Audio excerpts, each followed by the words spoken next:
What's up, everybody?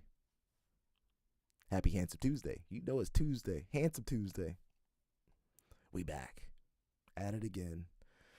A lot of drama. A lot of drama. We got Craig Jones. We got Gordon Ryan. We got Mikey Musumeci.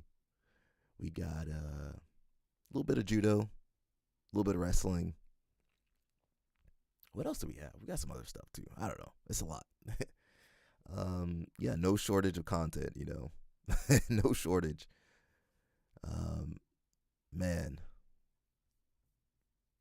I know the alerts coming up, but you know, we gonna get started regardless.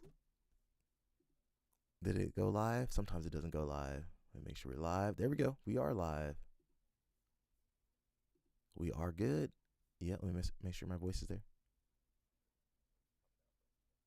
There we go. Yeah. We all good, man. Happy Handsome Tuesday, everybody. A lot happened since yesterday. We'll try to keep you guys updated I'll try to keep you guys updated as best I can. You know, I'm a single guy. Can't cover everything. Some stuff I skip. So yeah, I think we're good to go. That's basically, I'll just jump in and you guys jump in as you want. That's how we do things over here. I got some emails too. I think we're good. We're good. Yeah.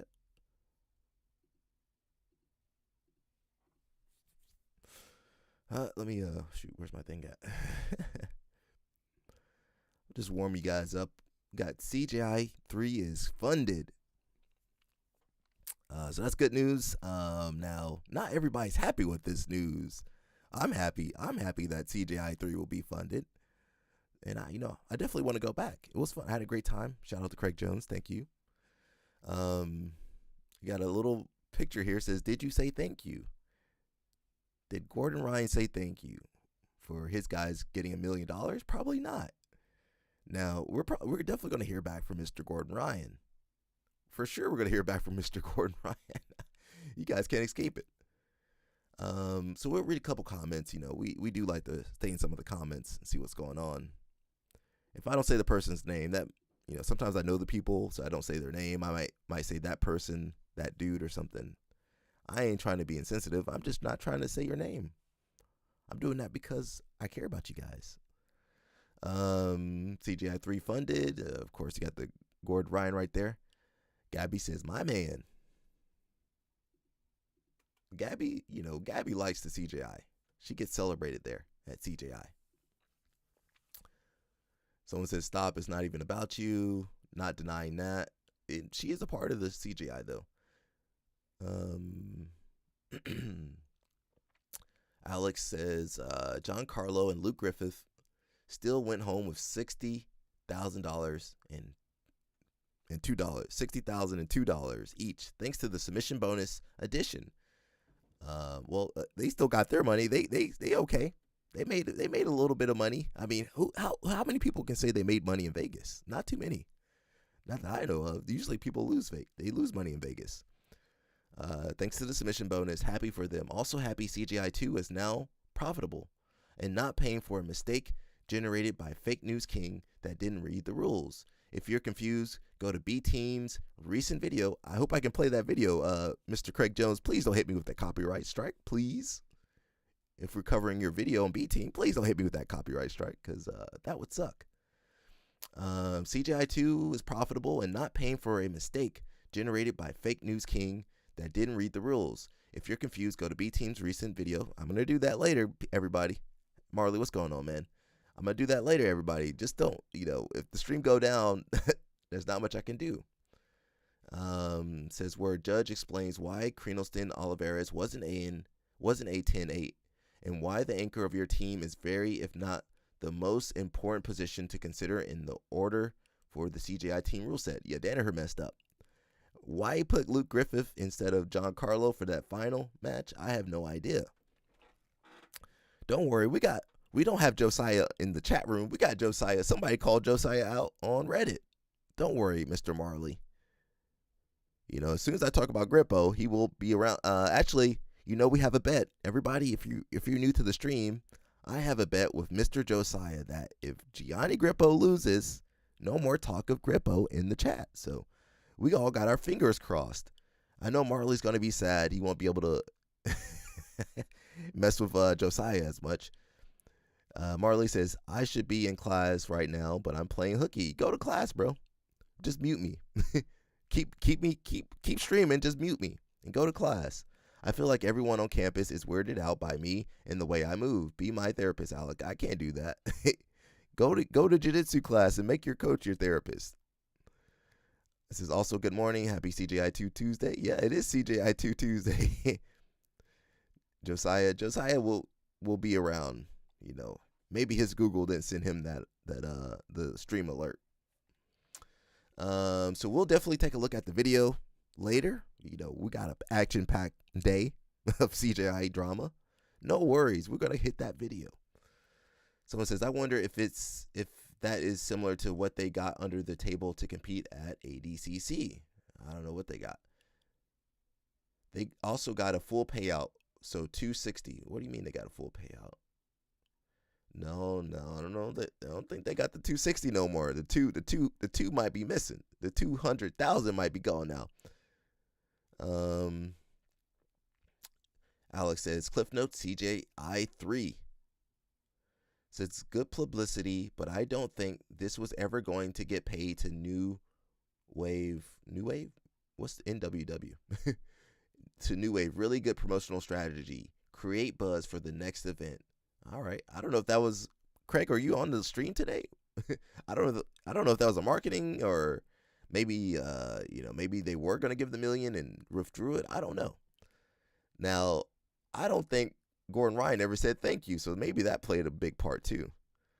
Says Josiah finally went to train the other day. I was very pleasantly surprised. I never thought he would do it. Man, this stream can change your life, bro. This stream can change your life. This stream will take people off the internet and have them training for real. Yeah, go train. I tell people to go train too. But yeah, we're happy. We're happy that he's training, It's good, man. Alex calling everybody, well, not everybody out, but certain people out. She says, anyone that turns off comments on IG posts while making outrageous claims is sus, and trying to create narratives is all I'm saying. Another person says, it's funded, not profitable. Craig has said it could be if they sold streaming rights, but until that time, it's not generating a profit. Well, when you got millions upon millions, who cares? CJI 3 is funded. CJI 2, I said, is profitable without giving away the second milli. StreetX merch sells out. It's true. They didn't have no StreetX stuff. The last thing they had was some hats. Now, they need to sell some socks, too. Sell some socks, StreetX. Says tickets and streaming rights to Flow were sold, albeit it's still available on YouTube. Will also be on Flow platform. It's really funny because NWW. What is NWW? Oh, New Wave. Why don't they just say? I know there's 2 W's in New Wave, but just say NW. It's really funny because NWW was smart. New Wave was smart. Or if they were smart, they would have had Giancarlo face Nikki instead of Luke. Everyone's saying the same thing. Like you said, the anchor can be the most important person and match. Fake News King is a good burn, though you got to admit, with all due respect to the king. Is CJ 3 going to be in Poland? I hope not. I do like Poland. I'm fighting for Poland. LL Snap, what's up, man? Welcome to the chat on Handsome Tuesday. They're calling it CJI 2 Tuesday, but it's Handsome Tuesday for me. Someone says, I was going to help my little girl with her homework, but these posts are bussin'. Did I use the word correctly? Maybe. I'm employed. Can someone fill me in on what's going on? Someone says, I got you. New Wave ain't getting $1 million because B Team won according to clause 4.2. He posted an explanation on Reddit. We're going to hit up Reddit too. So if you're joining us, no milli for New Wave. Yesterday, they were up plus $1 million. Today, they're down $1 million. Easy come, easy go, apparently. Says, thanks, Gordon Ryan, for funding the greatest jiu-jitsu event that's better and more exciting to watch in ADCC next year. You really helped growing the sport. That kind of sucks if imagine you thought you were getting $1 million and then, Wagner upset. He's like, I prayed to God and I was going to get $1 million. Then the million's gone. I'll be upset. Someone said, that's what Gordon gets for running with Moneyberg. I honestly used to like Gordon not that long ago and even bought one of his instructionals. But man, the dude has been on the insufferable train for a while now. What happened? They shouldn't have won. I mean, they didn't win. I don't know why they were going to get $1 million. Well, they're not getting the $1 million anymore. Says maybe Gordon can get his Moneyberg friend to pay New Wave that milli in exchange for a coral belt. Yeah.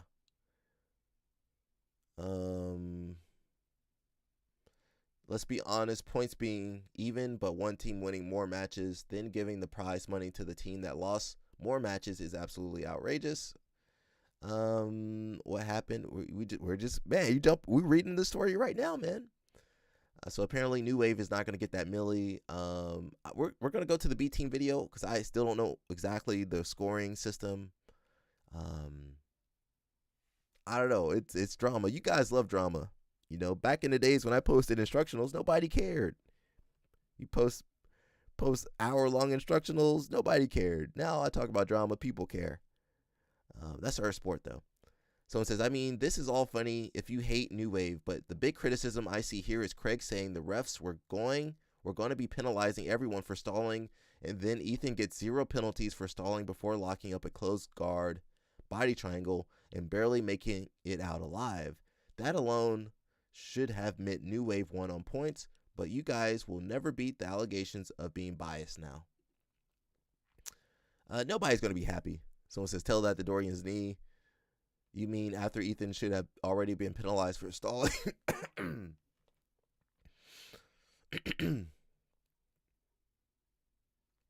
Dorothy Slippers, what up? Says, why did they have to make me feel sympathy for New Wave? I don't want to feel anything for those cheaters, but this definitely sucks for new dad Mika. Mika needed that money for diapers and for the baby. He already spent that money probably. Well, you know what? Amit is the breadwinner in that family. If you guys didn't know, Amit Allure is the real breadwinner in that family. She's the champion in that family. She ain't never got popped by USADA. She got an Olympic champion, Olympic gold medal. Yeah, she's the boss in that household. Someone says if he was truly biased, he wouldn't have changed the rule set for 2 wild cards while Big Dan got hurt, or when Big Dan got hurt. Not only that, but giving them Mika. What team was the only team that didn't use all their teammates? Which team had the most overall submissions? Another person says, if you're going to be the host and compete, people are going to hold you to a higher standard. I would almost say you shouldn't be able to win your own tournament on a decision. But if you can, it can't be so hotly contested. This just stinks. And I like B Team, but they didn't win a dominant performance. Nicky Rod was dominant. If the whole thing is going to come down to just Nicky Rod, what's the point of the teams in the first place? New Wave losing like this is just embarrassing for B Team. I sure wouldn't feel good about it. It doesn't look legitimate. I do wish they got $1 million for New Wave. Again, we're gonna watch the video later, people. You guys jumping on me? I don't know. Was I refereeing at the tournament? No, I was spectating with everybody else. For sure, both teams did well. I'm sorry, B Team won. I don't remember the scoring, to be honest. It was a lot. Well, B Team definitely won the final match. Well, it's always on the athletes, right? I mean, the coaching decides the order, but the athletes got to go out there and perform. So I don't think, really, most of the athletes didn't perform. I mean, Dorian performed, Nicky Rod performed. Most of the other athletes didn't really perform. I mean, I guess Wagner did what he was supposed to do. Ethan destroyed Dorian's legs. Dorian verbal tapped. Shouldn't have even come down to scoring. Well, yeah, if you take that into account, I didn't hear the verbal tap, but that was possibly career-ending submission. Not to laugh at you, Mr. Dorian. I'm a big fan of Dorian. It was a lot going on, a lot of moving parts, a lot of big egos. You know what Craig gonna say? You make your own tournament. Says the rules clearly stipulated that if the scorecards went to a draw, then it was the winner of the past bout. Perhaps Ethan's attack on Dorian's leg, which put him at 1-0 for sub attempts in that match, saved him from a 10-8. Additionally, Ethan was working from underneath. Dorian was sitting on top, framing his armpits and smothering him with his palms. Can't call Ethan out for action without doing the same for Dorian in this case, ultimately. They might have a point there. The entire beginning of the match was Ethan stalling. Yeah, you can't stall if you're defending. I've never been called for stalling while defending submissions. Now, you get called for stalling when you're on top in the action position. Yeah, as soon as we start talking into the nitty gritty, I feel like moving on. That's my cue to move on.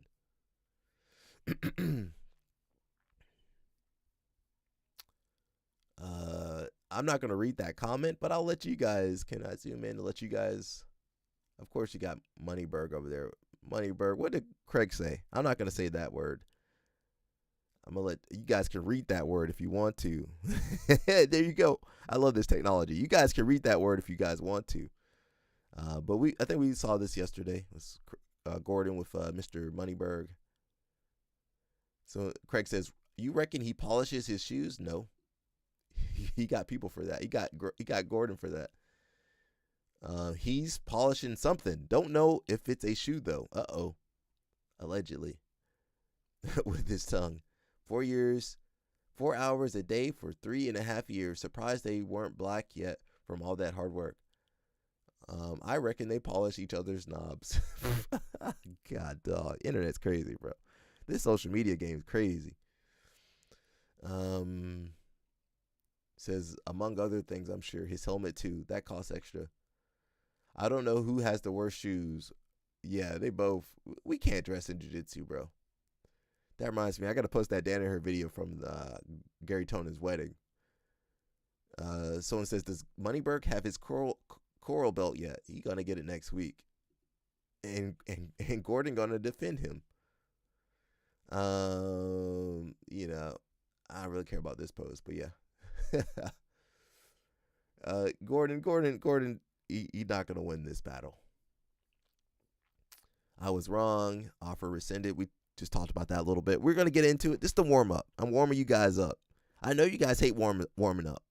I know everybody hates warming up, but we're going to warm up a little bit with the topic, the main topic, and then kind of get back to it a little bit later. So that's the anonymous CGI donor says, I was wrong. B team won. Craig says, offer rescinded. Y'all lost. No prizes for second place, so no more Millie. I don't know if that was marketing or what. Craig, are you on the stream, bro? Tell us. Balea, are you on the stream? Tell us. Gorilla Hand says, turning off the comments would have been the ultimate move here. You know, that's what Gordon Ryan be doing, turn the comments off. Kind of the usual suspects. Was this yesterday? I don't know what time this was. Yeah, it was yesterday. One guy, James Brasco, I'll just say his name. You'd be upset if I say one guy. He says, I love this drama. For all the robberies and BS I put up with, all can suffer. Is Gordon okay? Appreciate Craig Jones a ton for what he's contributed to the sport. That said, New Wave lost by winning 3-2. Ethan got brutally smashed or stalled, but somehow only lost by a point, which is the only reason we are talking about this. Only B team could win by losing a team event. The ultimate irony. While CGI is great for the sport, if I was New Wave, I'd never come back. The entire arena thought they won the Millie 3-2, including them. It was close. It was close. Then they thought they won after the donor tried to make it right. Then you have this post of Craig being not so nice about it. Classless ending to an event, to a great event. I certainly couldn't do any better, but sad about the missteps to lead to this. I wonder how much of Gordon not being thankful, played a part in this. Like if Gordon was like, you know what, thank you, Craig, for taking care of the guys, they might have still had that Millie. But we see a lot that I don't think Gordon cares about his team. Kingsway, if you're at Kingsway, I don't really think he cares about you. I could be wrong, but if it was my team and they got second place and they still got promised $1 million, I'd be like, thank you, Craig, thank you to the anonymous donor. Thank you guys. Just out of humility, which I don't think Gordon has. Dorothy Slipper says, no adult man not on a safari should be wearing snakeskin boots. I believe he lives in Austin, but they got different style over there. My boy wore a rash guard to a wedding with a leather jacket and Louis Vuitton belt. Yeah, we talked about that yesterday, LOL Snap. I might post it on my Instagram, though. Dorothy Slipper says, Danaher's doctors need to tell him he has to stop wearing polyester rash guard so much for his long-term health. You don't care. You're going to wear that rash guard everywhere, forever. Someone says, well said, Dorian was just a wet blanket with no submission threats. It's kind of true, Dorian. Well, I guess the smother truck the muffler wasn't a submission threat. Ethan literally broke his knee. How can you say Ethan got brutally smashed with a straight face? You got to put a pause on that. It's okay. You'll just have to be sad. Life goes on. Maybe you can cry after work or before church or something. Ethan controlled him in closed guard for 3 minutes, busted Dorian's knee with a Z-lock from closed guard, almost took his back. That was a close back take. LL Snap says, I trained with Gordon plenty of times. He's not a bad person. He just says stupid stuff. Well, that stupid stuff has ramifications, Everybody's got good intentions, right? I could point out a ton of evil people. I'm not saying Gordon's evil, but a ton of bad people with some good intentions that, just went about it the wrong way. And that's all it takes. All it takes is miscommunication or people taking your actions the wrong way, and, that's it. I know LOL Snap was trying to go for heel hooks on Gordon. I know. It says reasonable people can disagree. I saw stalling with a closed guard body triangle. I don't want to talk about the details, people. Someone says classless. He offered the cash after Gordon went full scorned woman online at Craig. Craig reviewed the tie breaks and rescinded the offer. The scoring was 10-point. Must not. Oh, 3 of my guys won. Sorry, but they all knew the rules. The debate is played out. B team should be happy about the payday, but embarrassed about how they got it. New Wave and Gordy in particular should be embarrassed. They let it go to a decision. The finals ending this way sucks for the sport. Nobody talking or taking accountability for that part, for the part they played in it. Sad AF, and fighting over who won after not doing their jobs is embarrassing. Again, most of the athletes didn't do their job.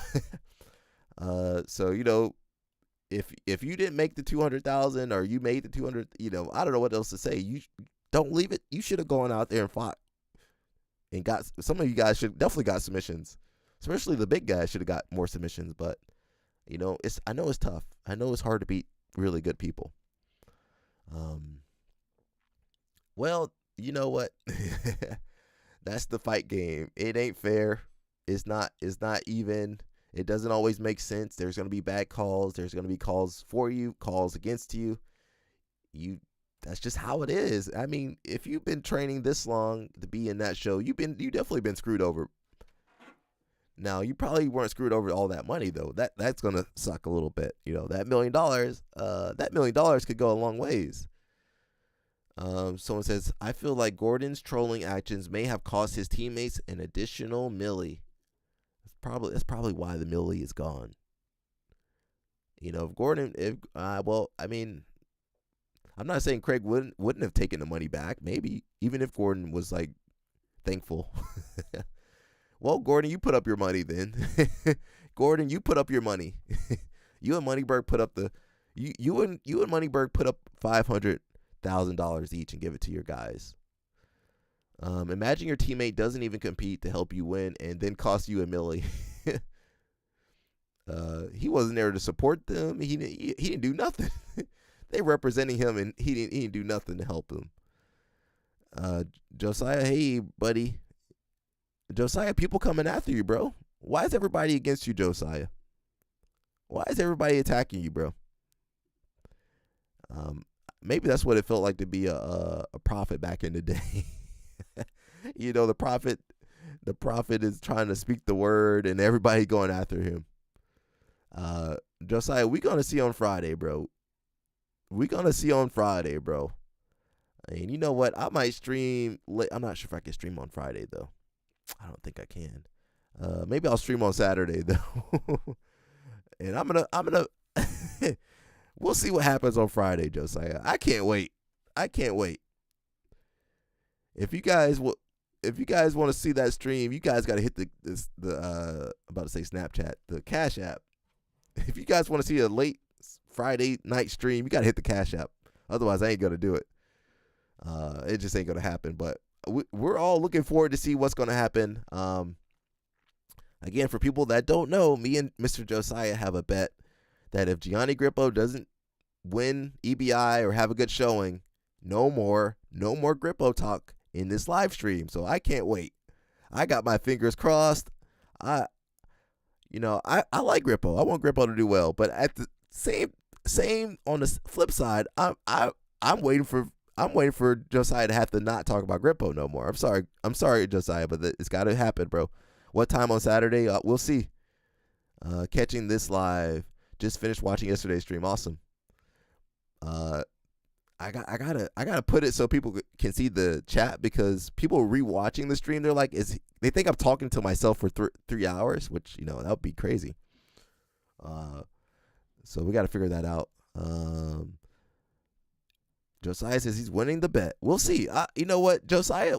Whatever you want to say about Josiah, he is very focused on Gianni Grippo. I want you to take half of that focus and put it towards your training too, Josiah. So yeah, right now, if you guys joining us, we've been talking about the CJI drama. They're taking the milli. Craig has decided to take away. Well, I guess the anonymous donor, has decided to take away the milli from New Wave team. So we'll see what happens with that. Someone says, plot twist, a second milli was never in play. It might have been just marketing. We don't know. We need Craig to come on here and tell us. It says, Gordon can't type fast enough. That means there is money in the bank for CJI 3. So that is good news. We were all waiting to hear about this. So we got CJI 3. Hopefully you guys come out to Vegas. We'll have a good time. B team may have won, but since you promised payment, now you're kind of legally bound to it. Well, he didn't promise payment. The donor was going to pay, wasn't he? Where was the contract at? It was the investor offering the extra milli. Craig said he didn't agree with it, but it also wasn't his money. When you're playing with money like that, that money come and go so fast. And, I mean, I wouldn't want my livelihood riding on some donor somewhere. So, guys, get your money up yourself. Get your money up. I'm not saying you got to do it on your own, but get your money up to where you control that, and not some dude out of nowhere in the smoke or in the darkness come out of nowhere can give it or take your money away. Says that's not how it works. A third party offered it, who wasn't a party to any sort of prior agreement with New Wave, and then rescinded it. It also appears that the third party is anonymous. New Wave has no grounds to sue, and as part of that, they need to be able to sue to get discovery and reveal who the third party is. New Wave has no claims for breach, unjust enrichment, etc. TLDR, womp womp womp, New Wave. Your post perfectly shows the average IQ of Gordon fanboys. It's not looking too high. I wrote that because of CJI's Instagram feed post where he announced that New Wave would take 1 milli, but I get your point and might be right. Someone says, legally, ? Morally, if anything, but WTF do I know? I'll see myself out. Let's see. Says, my God, Gordon is going to have the most epic crash out ever. He's going to have stomach issues for a week straight. Gordon can't type quick enough. His comments will be locked for the foreseeable future. Nikki Ryan's brother is going to be very upset. Someone says, you want to replace ADCC, but you can't even be sure of who won from one day to the next. It's your event. You should know. This looks sloppy, my guy. Sloppy AF, my guy. but let's do some lines. Oh, no. Systematically turning off your comments by Gordon Ryan. All right, Josiah, get it out your system now, Josiah. Get it all out your system, Josiah. Get it all out. Because come Friday night, 8 p.m., 8 to 10 p.m., we're going to see. We're going to see what happens, bro. I can't wait for Friday. Remember that song, It's Friday? It's the Friday song. That was a good song. My major takeaway from CGI 2 is that the top guys in BJJ have always been generally incompetent. Might be true. In most other areas of life. And this generation is no different. Can't lose by more than 10-9 when not in the same weight was part of the rules according to an interview one of the judges. Don't worry, we're going to hit up the video in a little bit. So it says split that money amongst the female competitors. They carried the event. Uh-oh. We ain't ready for that conversation. We're not ready. Get it out your system, Josiah. Get it all out your system, bro. Because come Friday, we're going to see. Nikki Ryan's brothers' meltdown will be epic. Thanks, Craig. Gordon Rage Bait. It's true that second place is never promised the first place reward. But in this case, they were. Whether you think New Wave deserves it or not, or a controversial loss is irrelevant. The truth is that New Wave was promised 1 milli, so they ought to be given their 1 milli. That money was quick. You know, that money was there fast, and then it went away even faster. So it says, please let the lesson be, don't do a team event again. How awful that someone had to dig down into clause 4.2 to work out whether someone was the winner of what is supposed to be the newest best thing in the sport. CGI 1 was a masterpiece. Keep the format like that. Says the commentators told us all that Luke had only to avoid being subbed and B team would win. Danaher certainly seemed to think so, and the man whose name literally is the event also seemed to think so. I guarantee Danaher wouldn't have had Luke fight that way if they thought they had to avoid the sub and a 10-8 round. Why throw your person in there in the finals for the last match of the day and have them go 10-8? Yeah, that was a strategic error. Why would you do that? Danaher, where are you on the stream, Danaher? Come defend yourself. Because I ain't defending. I can barely defend myself against you people on here. I can't defend other people. Says bro announced 1 million payment for New Wave, hyped on them, and then took words back. That is a lot of money. So I mean, if anybody's promising you $1 million, you should be skeptical. Okay, let that be a lesson learned for everybody out here. If somebody's promising you $1 million, I'm gonna give you $1 million. You better be skeptical. You better get that in writing, and you better get that money up. You better get that money before you leave Vegas. Someone says, well, I'm not watching CJI again. Classless and unprofessional. Rules being made up on the spot. Hey, that's how ADCC be like that too. All these tournaments be, well, we're changing the rules. We're waiving your points. Every tournament's like that. Steve Jung, welcome to the channel. It's Handsome Tuesday today. Should have both team games and individuals on separate days, similar to NBA All-Star Weekend, all dunk contest, etc., and All-Star Game Final. Maybe. I don't know. I like the format of everything. It was cool. If anything, the athletes let us down. If anything, the athletes and the coaches let us down.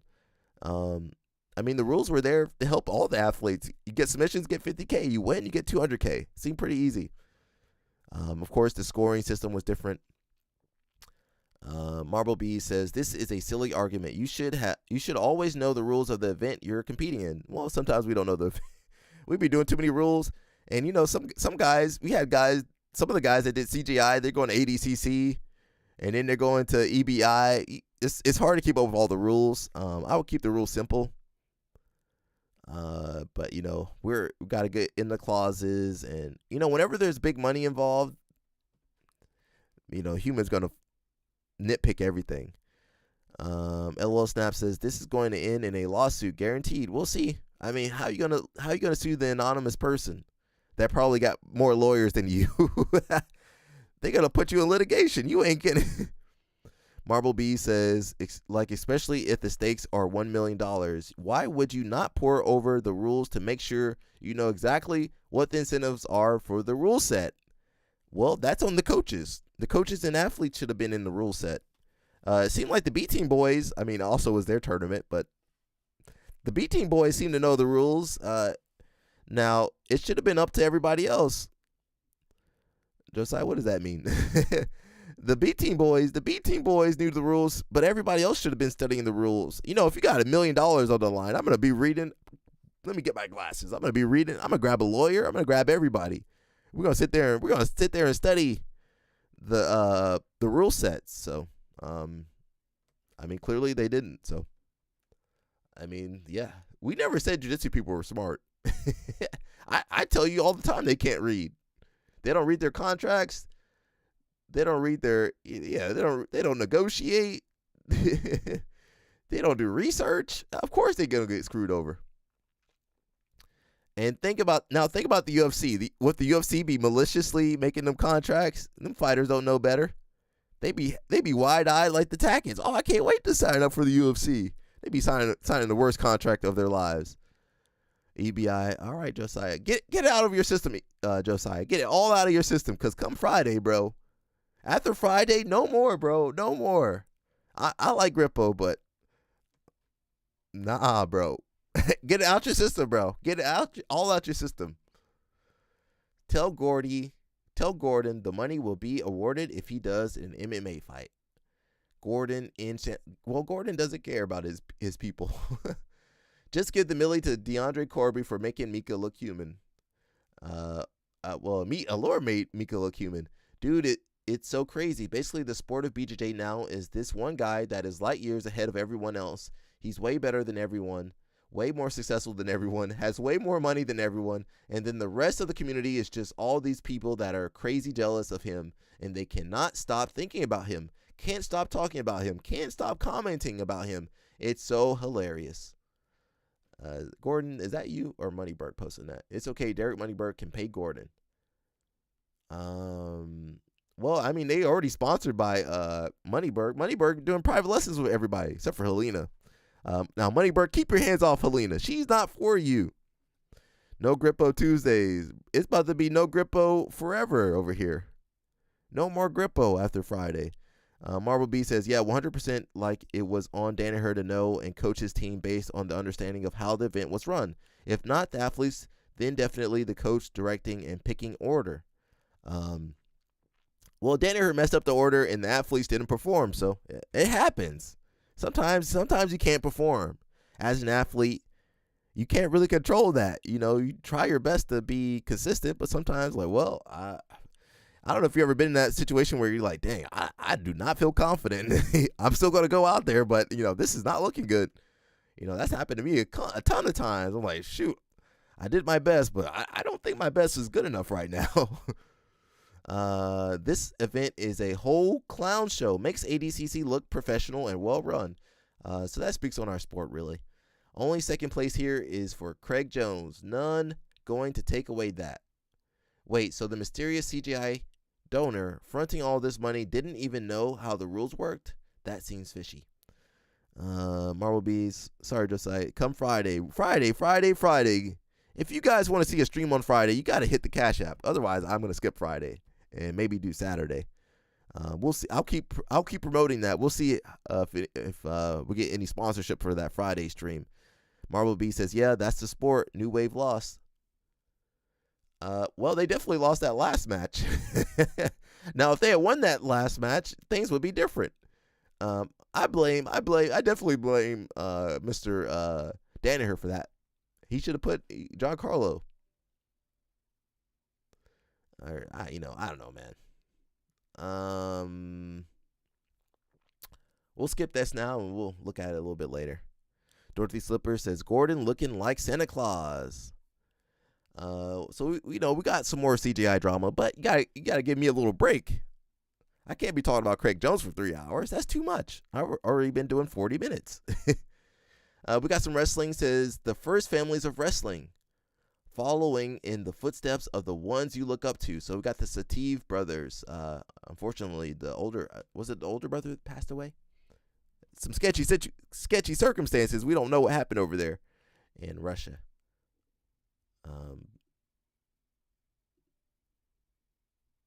We got the Poggett sisters. Are those the Indian girls? Is that the girl that almost won the Olympics? She did good. Marvel B says, it was so funny watching Giancarlo push around lightweights. he had the powers, the supplemental power. It says, I'm too used to seeing him be silent, like the silent Uki. I mean, all these guys they're all good. You know, everybody's good out there. Let's see. We've got the Zhang sisters. Oh, those are girls. Oh, sorry. I'm sorry. I didn't know that. I don't see gender. I don't see gender. You got the Schultz brothers. Shout out to the Schultz brothers. Same thing in jiu-jitsu. If you got a brother or sister or a twin, you're gonna do well in this sport. In our sport. The Levi brothers. Where are they from? I don't know that flag. Who knows that flag? The red, white, and green. Whose flag is that? I know green, white, and red is Italy, but that's not Italy. Well, whose flag is that? We got the Kyoka siblings. Oh, they're siblings? I didn't know that. The Kader-Tesev brothers. Okay. The Godinese sisters. I can't pronounce their names. These brothers, Jarai brothers. All right, we got some families over here. The Belogalas brothers. All right. The Batrov brothers. All right. That's nice, man. I like that. A little bit of wrestling. We got more B team. Okay, of course. Jeez, we got a lot of views today. Don't worry, everybody. We're going to be covering this story a lot today. You know, we got about 2 hours and 20 minutes. If you guys are new, make sure you're liking the stream. And if you want to see a stream on Friday night, you better hit that Cash App. We're trying to see if Mr. Grippo is going to win EBI. And if Grippo does not win EBI, Josiah can no longer talk about Grippo on the live stream. So we're all kind of waiting for that.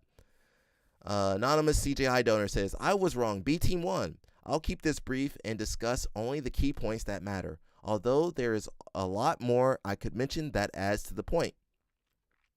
Bullet number 1.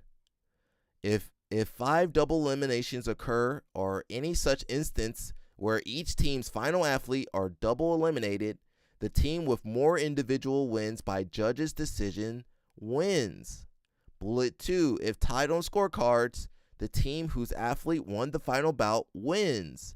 If the final bout is a draw, the win goes to the team whose athlete last won a non-draw bout. The first bullet point has New Wave winning. Okay, so there were 5 double eliminations. Okay, and there was a double elimination in the finals. Luke Griffith did not get tapped out in the finals. Okay, so by bullet 1, he says B team won. Oh, well, sorry. The first bullet has New Wave winning, but the second bullet has B team winning because it was tied and it went to the final bout or something. I don't know. And the final bout wasn't a draw, right? Was it a draw? Sorry. This is an inconsistency in the rules and why I thought New Wave had a case for being the winner. However, key information was omitted in the arguments made by New Wave. The one piece that matters is this from athletes' contracts. Okay, so they all had contracts. I mean, maybe not Gable Stevens. Gable Stevens didn't look at his contract. You know, these athletes didn't look at their contracts. Says 4.2. Athletes acknowledge and agrees that any inconsistencies or matters not specifically addressed in the CJI rules will be resolved, determined, and are nominated at the sole discretion of CJI. So if your guys are complaining about you can't win, when you see that it's determined and resolved and nominated by the sole discretion of CJI, well, they can do whatever they want. So same thing when you go to IBJJF. When they make a call, that's it. It could be the wrong call. It could be a terrible call. That's it. Whenever you're competing, it's very subjective by the people that are the referees and the judges. It's all subjective to what they think. So, you can't be upset. We're all human. And, based off that clause, they can say whatever they want. So you ain't going to get no fair competition. You think competing is fair? It ain't fair. It's always been that way. You got to go and win it to where nobody can complain about your win. They can't nitpick your win. They can't try to overthrow your win. You can't go in there trying to play the rules because the rules aren't for you to win. That's the way it is as an athlete. If you're competing, don't go out there thinking, "Oh, well, I'm playing by the rules." Screw the rules. You better tap some people out. You better dominate some people. Cause them rules gonna change on you. IBJJF will change some rules on you quick. They're gonna interpret them rules differently. CGI gonna interpret the rules differently. ADCC gonna interpret the rules differently. Who's number one gonna interpret the rules differently? Whoever tournament you go to, they can interpret the rules however they want. So you don't leave it to it. It's always been this way. Don't leave it to the ref's decision. Don't leave it to the referee. Don't leave it to the judges. You always got to have that mindset. So when you do get screwed over, you just got to take it. That's competing. That's just how it is. It says, aside from this, the intent of Mija, the head judge, should Mija be the head judge? I don't know. I don't know. Well, he is. So, says the intent of Mija, the head judge, and CGI was made clear across all of the rules meetings. On the night of the event, when New Wave was screaming at CGI staff and judges, Andre Galvao was also screaming at the judges. It says it was solely about scoring, which has been adequately explained by Mija and Craig in the recent YouTube video. We're going to watch that in a little bit. New Wave only latched onto the tiebreak rule inconsistency the next day, indicating even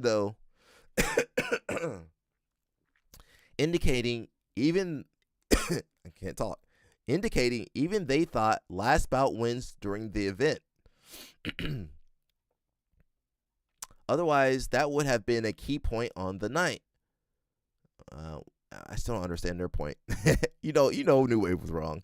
I did not know about clause 4.2 of the contract. The explanations in the rules meeting, which I later got access to and personally watched, are New Wave's argument immediately after the event, not even mentioning the tiebreak rules.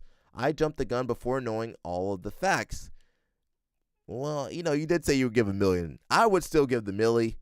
If I said I was going to give a milli, if I had the milli and I said I'm going to give the milli, I would give the milli. But, they ain't me. They not me. They anonymous. You guys know me. You can see me. You watching the stream for 3 hours. You talking to me. If I promised to give a milli and I didn't get that milli, you guys, well, Alec, where's the milli? A million people will be on this live stream. You said you're going to give the milli, Alec. Now, anonymous donor can do whatever he wants. He good. He got money. That milli ain't nothing to him. Where was I? The tie break and the upset, misled. He says, now that I know the rules, I think B team won. I'm not giving the milli no more. The judges made the right decision, and New Wave does not deserve $1 million, nor do they have any claim to overturn the decision. So congrats to B team. My apologies to Mija, the judging team, and CJI. And now I'll go back to sitting down and shutting up with my $1 million.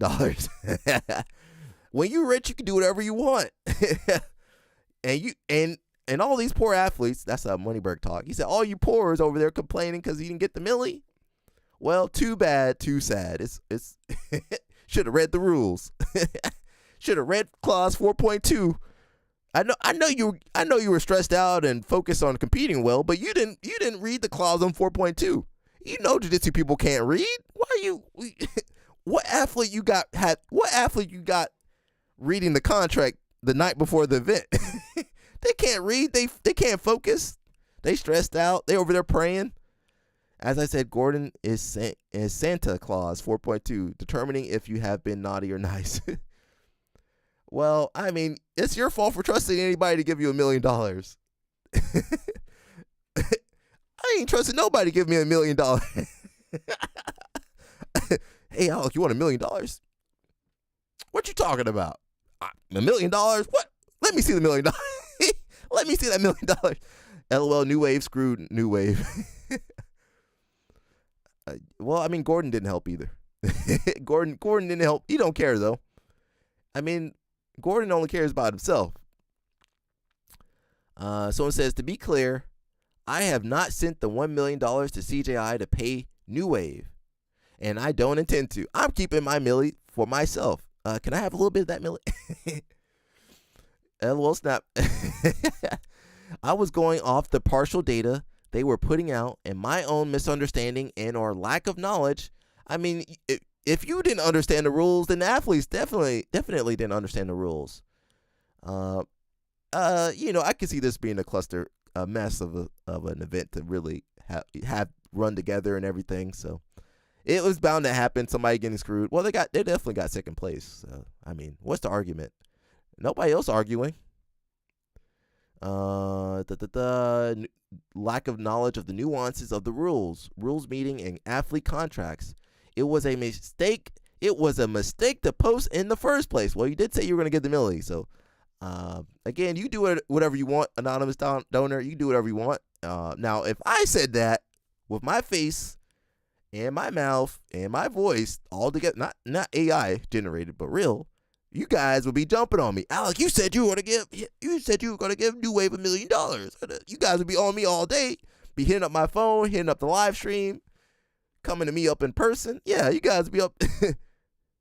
Now, anonymous donor can do whatever he wants. Jiu-Jitsu athletes definitely can't read. Sitting through IBJJF referee webinars is proof. Yeah, I still haven't done that. But you know what? I'm going to complain when I get screwed by the referee. Knowing full well I don't know all the rules that they changed for the year. And you know what? Some of the people I be fighting, they referees. They know all the rules. Let's see. It was a mistake to post in the first place. Why did you do that anyway? But I'm not going to stick to something based on bad information. It was bad information. I know I said I was going to do something, but it was bad information.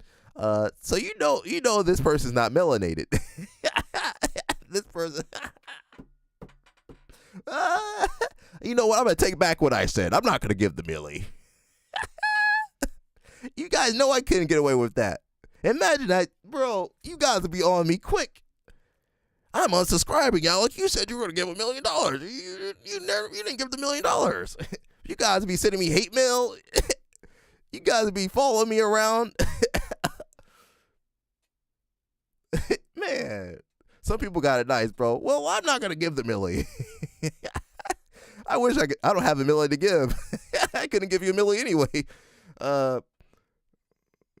It was a mistake to post in the first place, and I'm not going to stick to something based on bad information that isn't binding. I don't know if it's binding. Maybe you might have screwed up. I don't know. LOL Snap said you might be getting sued, but I don't know. It's not about the money. It's about doing what's right and fair. Well, you said you're going to give it, so I ain't got $1 million. I don't know what you do. Whatever you want for your $1 million. You know what? I'll give my $2. That's about all you're going to get out of me. Maybe $10 if I'm feeling rich that day. If I'm feeling like Moneyberg, you get $10. I'm not going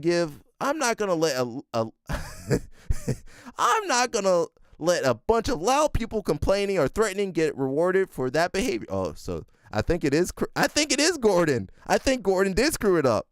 Gordon, it's all your fault. You screwed the milli up, Gordon. It's all your fault. I'll be so upset at Gordon right now. Freaking Gordon, bro. That milli, Gordon ruined their milli. I'd be upset. I'd probably leave New Kingsway. I would just go to B team. I wouldn't even go back to Kingsway. I would just go over to New Wave, or not New Wave, B team or Simple Man, whatever their name is now. I'm not gonna let a bunch of loud people complaining or threatening get rewarded for that behavior. Yeah, it's Gordon's fault. Gordon screwed everything up.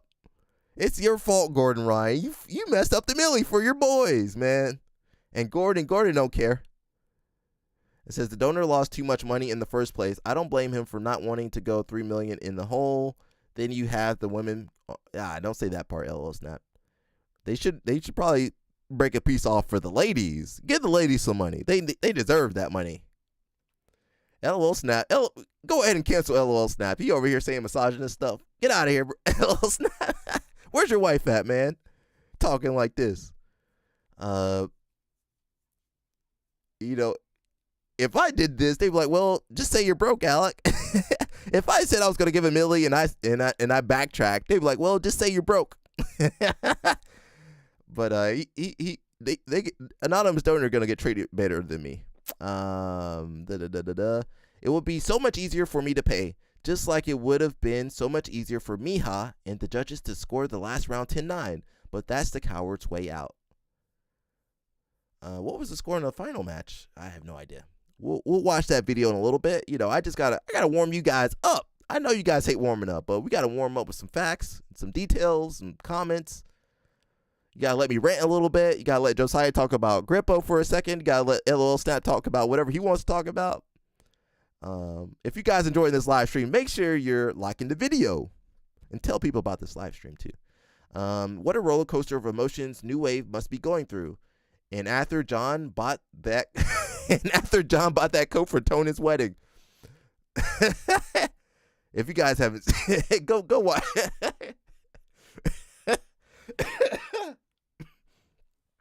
If you guys haven't seen, please go watch Danaher's channel, or I think it's on Gordon. They got Danaher getting dressed up for the wedding, Gary Tonin's wedding. I don't know how long they're going to be married for, but I wish them, the new couple, all the happiness in the world. Says, I just busted out laughing at this comment. Broke the bank. It was from the Matrix set, I heard. And after that, buying that wedding rash guard. Says, it's hard to even find a tailor willing to work with Lycra or something like that. It says, he's been wearing that. He's been wearing that coat to big occasions for generations. That Louis V belt, though, maybe it's a fresh purchase. Someone says, I love Burlington Coat Factory. You go in there with $645 and you're literally a king. So just so you can see Danaher. Daddy Danaher was he was sharp that day. Look at him. At least he put a coat on. Oh, that's Brian Glick. That's who that is. I don't know who that guy is. That's Danaher. Look at Danaher, bro. Look at his shoes. All right. I don't know what to say about our fashion sense in this sport. We got terrible fashion sense. Where are all the hype beasts, the fashionistas in here? We need some more fashion in this sport. Says the $1 million curse by wearing a coat has been born. Somewhere in Texas back alley, an unknown assailant in a leather jacket and dress pants was spotted taking baseball bat to Luke Griffith. Gordon's Instagram stories are about to be broken keyboard heard around the world. Maybe Moneyberg will put up $1 million for New Wave. A milli. I don't think they're getting that milli. It's the least he can do. I wonder if Gordon is, Moneyberg already sponsoring a lot of those guys. He's sponsoring Big Dan, and Luke, and John Carlo, and Mergali. He's sponsoring the whole team. I wonder if Gordon is brown-nosing Moneyberg because he hopes to have a Gordon Ryan Invitational with Moneyberg sponsoring the cash prize. I don't think Gordon's ever going to do that. Gordon is brown-nosing Moneyberg because Moneyberg pays him to plaster his coin on the side of his truck. That's true, Gordon, let me stop. We got Craig over here. He says, I'm Craig Jones, and I can vouch this is one of our investors. All right. Can you guys see that? Let me zoom in for you. People that can't see, there you go. Craig Jones says that is the investor. One of their investors. All right. You guys see it right there. All righty. Someone says, really disappointing. I thought we were talking to John Belushi's actual mom this whole time. No. Is that his picture? Says that used to be a good hairline. When you finally reveal the sponsor, I hope it includes an announcement that they've earned a black belt in 2 years and you're wearing their t-shirt. What kind of timeline are we living in? Reddit posts for millionaire investing in BJJ. I need another nose beer. Don't do the nose beer, people. Is it true you submitted Chell? You made him watch 2 entire seasons of How I Met Your Mother in the hotel room. Has Gordon cried about this online yet? We're going to see what Gordon is saying. Someone point me in the direction of his tears, please. Someone says, what TF is going on? This is the funniest possible outcome. Thank you for all you do. Just one giant finger to Gordon and New Wave. Craig can't resist the opportunity for a petty troll, and I love it. Autism is definitely diagnosed by the shoes. Maybe, yeah, we all screwed in jiu-jitsu then. Let's see. Jumping the gun with 1 million publicly without all the facts. Then to go, never mind. Never mind. I was wrong, and we shouldn't spoil them. Also, publicly really shows how wealthy this person is, along with how they must frequently be in a position of power. I don't know who it is. Could be anybody.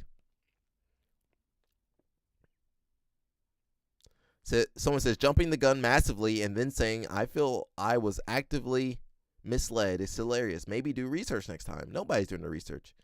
I think he should pay New Wave. Even though they lost, it's pretty bad to say that you'll give them something and then change your mind after a week. 100% after announcing it publicly all over, make you a POS to the grapplers who it's life-changing money for. I feel bad for New Wave. Maybe if Gordon shut his stupid mouth, his teammates would have been paid a milli.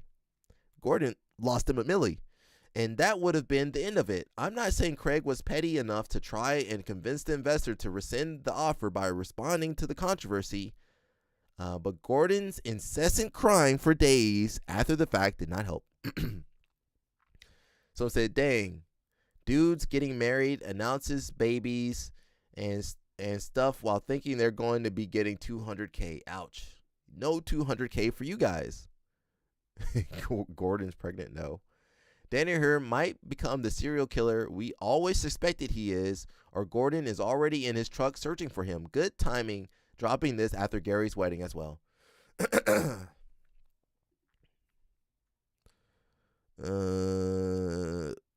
Yo, just wait, Josiah. I can't wait for Friday.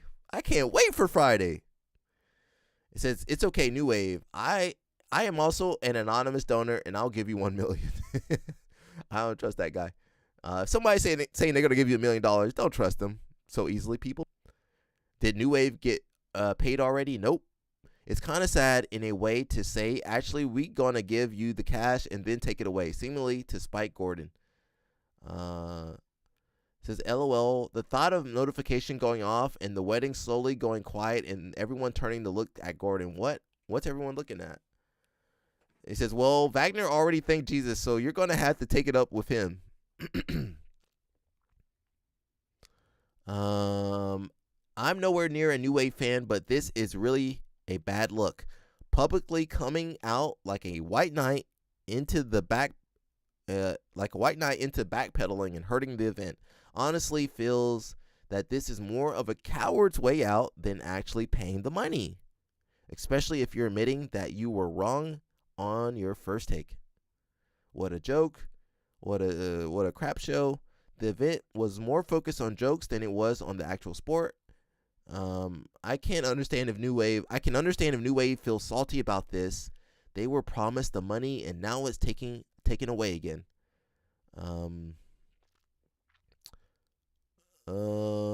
Says, dude, I don't care how much money you have. If you say you're going to pay people $1 million, then you rug pull them. You're a POS. Full F you. I gotta edit this. This is a family show. You didn't have all the information. That's not the athlete's problem that you made a bad call.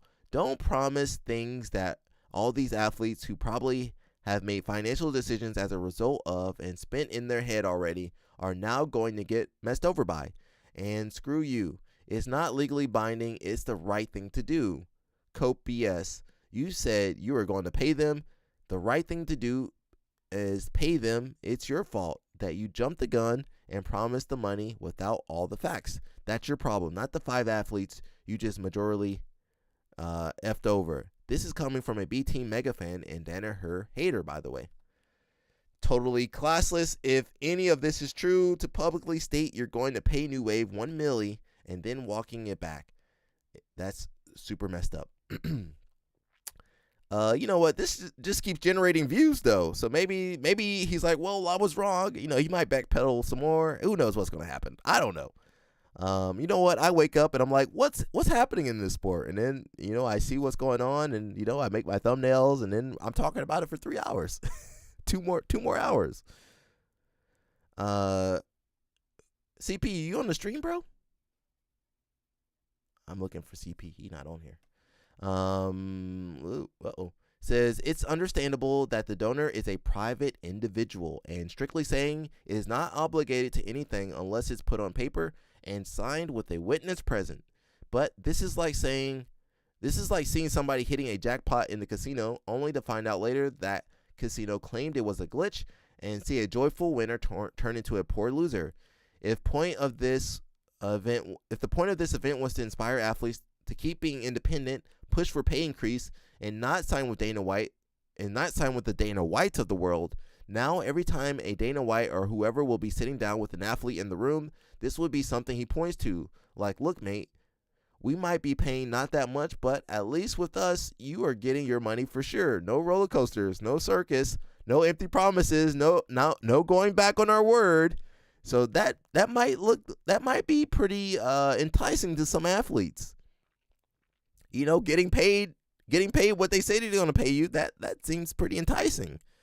So I just see more drama ensuing with the UFC and CJI and whoever else events. So I don't think it's the best look at all for CJI, and I like CJI. I just don't think it's the best look. It's tough, man. It's tough out here. Says a real shame if the new CGI was to happen, I would expect athlete participation to plummet. People in general get very skittish once individual whims and moods enter the conversation. I mean, that's the same thing for those other events too. You think you're not at the mercy of Dana White's whims and moods? No.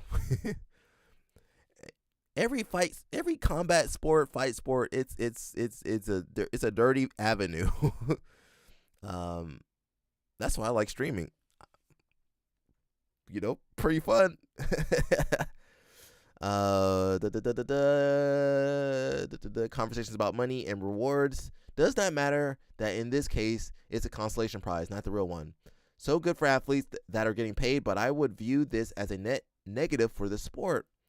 And that's a big debate we've been having on this channel, is if jiu-jitsu can really become a professional sport and if it's sustainable. So I still have questions about that. I don't know. Says, wow, an event designed to bring more credibility to the sport and attract the attention of top athletes turns into a total crap show. I'm not saying the S word. With the end result being decided by we do whatever we want. We do whatever the F we want clause. Everybody's got that clause in their tournament. That turns out to mean we decided it based on a decade-old pissing match between the namesake of the event and a fighter who wasn't even involved. Great effing job, guys. This will certainly make people take us seriously. I can only assume Craig fakes I can't say that part. I'm not going to say that part at all. Sad turn of events. New Wave are right to be angry, and they were very wronged with how it all went. This is a very poor job by CJI. They set up the event so they can pick up the cash, and everyone else just a puppet for their uses. I don't know about that. Jerry Lou, he says, best look would have been giving New Wave money, but then addressing that he agrees with CJI about decision and keeping B Team victory. I think they should just do that, and they need to cut off a little bit of money for the girls. So a lot of this didn't happen, so it's going to leave a bad taste in people's mouths. No Diddy. Someone says, thanks for the clarification, but it's such a S show. Very little jiu-jitsu, a lot of drama, and opposite to CJI 1, lack of professionalism. Professionalism in this sport? Get out of here. What professionalism you think you're getting in this sport? You're not going to get professionalism. You want professionalism, go to judo. they actually will take you probably. We designed a rule set with 2 tie breaks. Give one team the first place and a milli. Oh, sorry. Give the other team a milli too. I says, dang, sorry again. Actually, we're not giving the other team a milli. I'm sure, unlike Craig and Gordon, a person who earned such finances should understand the benefit of thinking thoroughly first. A lot of these people are impulsive. A lot of these ultra-rich people are impulsive. You know, especially when they're in Vegas. They're gonna waste that money regardless. Thinking thoroughly first and only then speaking, or worse, taking action. Good thing you didn't actually send the money to New Wave before trying to withdraw them. Otherwise, it would be beyond ridiculous, even for BJJ standards of unprofessionalism. Can only imagine how much of a headache this whole mess was for OP. Don't blame him at all. All we can only hope for is that future promoters and BJJ will learn from these mistakes and not embarrass themselves like this. I think the donor has embarrassed himself. Do you guys think the donor embarrassed himself? Because I kind of believe that. I believe he embarrassed himself. It happens. We're all human. We're all going to make mistakes. It's just their mistakes are on a bigger scale. I don't think I want to read anything on here anymore. Someone says, poor Mika. Oh, wait. As much as I dislike Gordon, he is not the New Wave athletes. No, he's in charge. He's the king of New Wave. I don't know. Somebody just posted something. If you guys are trying to tell, if anybody trying to sell out, you do that on your own. You're not going to convince me to sell out. You sell out on your own. You do it by yourself. Okay? Sell yourself out. As much as I dislike Gordon, he's not the New Wave athlete. He isn't he the head of New Wave? Kingsway? It's not even New Wave no more. He's the king of Kingsway. You did promise them money. I can't imagine how them and their families are feeling right now. Adding a thought I just had, Giancarlo, like Luke Griffith, Dorian are not Gordon. I see Craig posting that Gordon didn't say thank you. Well, he's in charge of those guys. These guys do not deserve to be punished for Gordon's beat. Well, they are. He gonna get punished. These guys should not be punished for Gordon's beef with Craig. They all associate it. Nor do the guys unrelated to the team like Wagner and Mika. You promised to pay New Wave. Pay them. Let's have a more decisive one next year. Poor Mika. Guys seemed very appreciative of the money. He needs the money for his new baby. Babies cost a lot of money. Says, yeah, there is an insane amount of focus on a guy who did not compete or even coach in the event. Like, what does any of this have to do with a guy whose only involvement is some social media posts? What do you mean that's his only involvement? Says, man, this whole thing was supposed to somewhat squash the beef between the two groups. Instead, it's now going to elevate them to multi-generational enmity.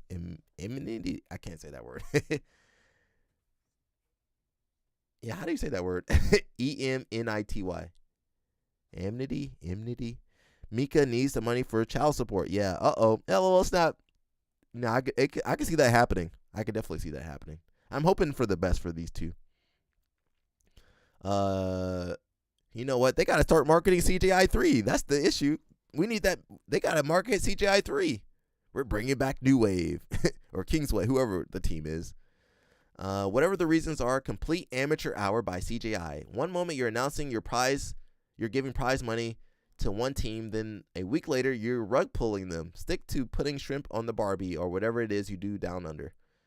Alrighty, so let's can we watch that video on the rule set? Give my voice a break. What the heck is that? Oh, that's not it. Give me 1 second. Let me find the video. Josiah, they coming after you online, Josiah. We'll get to that later though. Don't worry.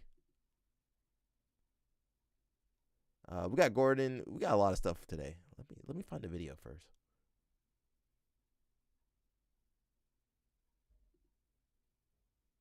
All right, there we go. Craig, please don't hit me with a copyright strike, please. For the love of God. For the love of God, don't hit me with that copyright strike.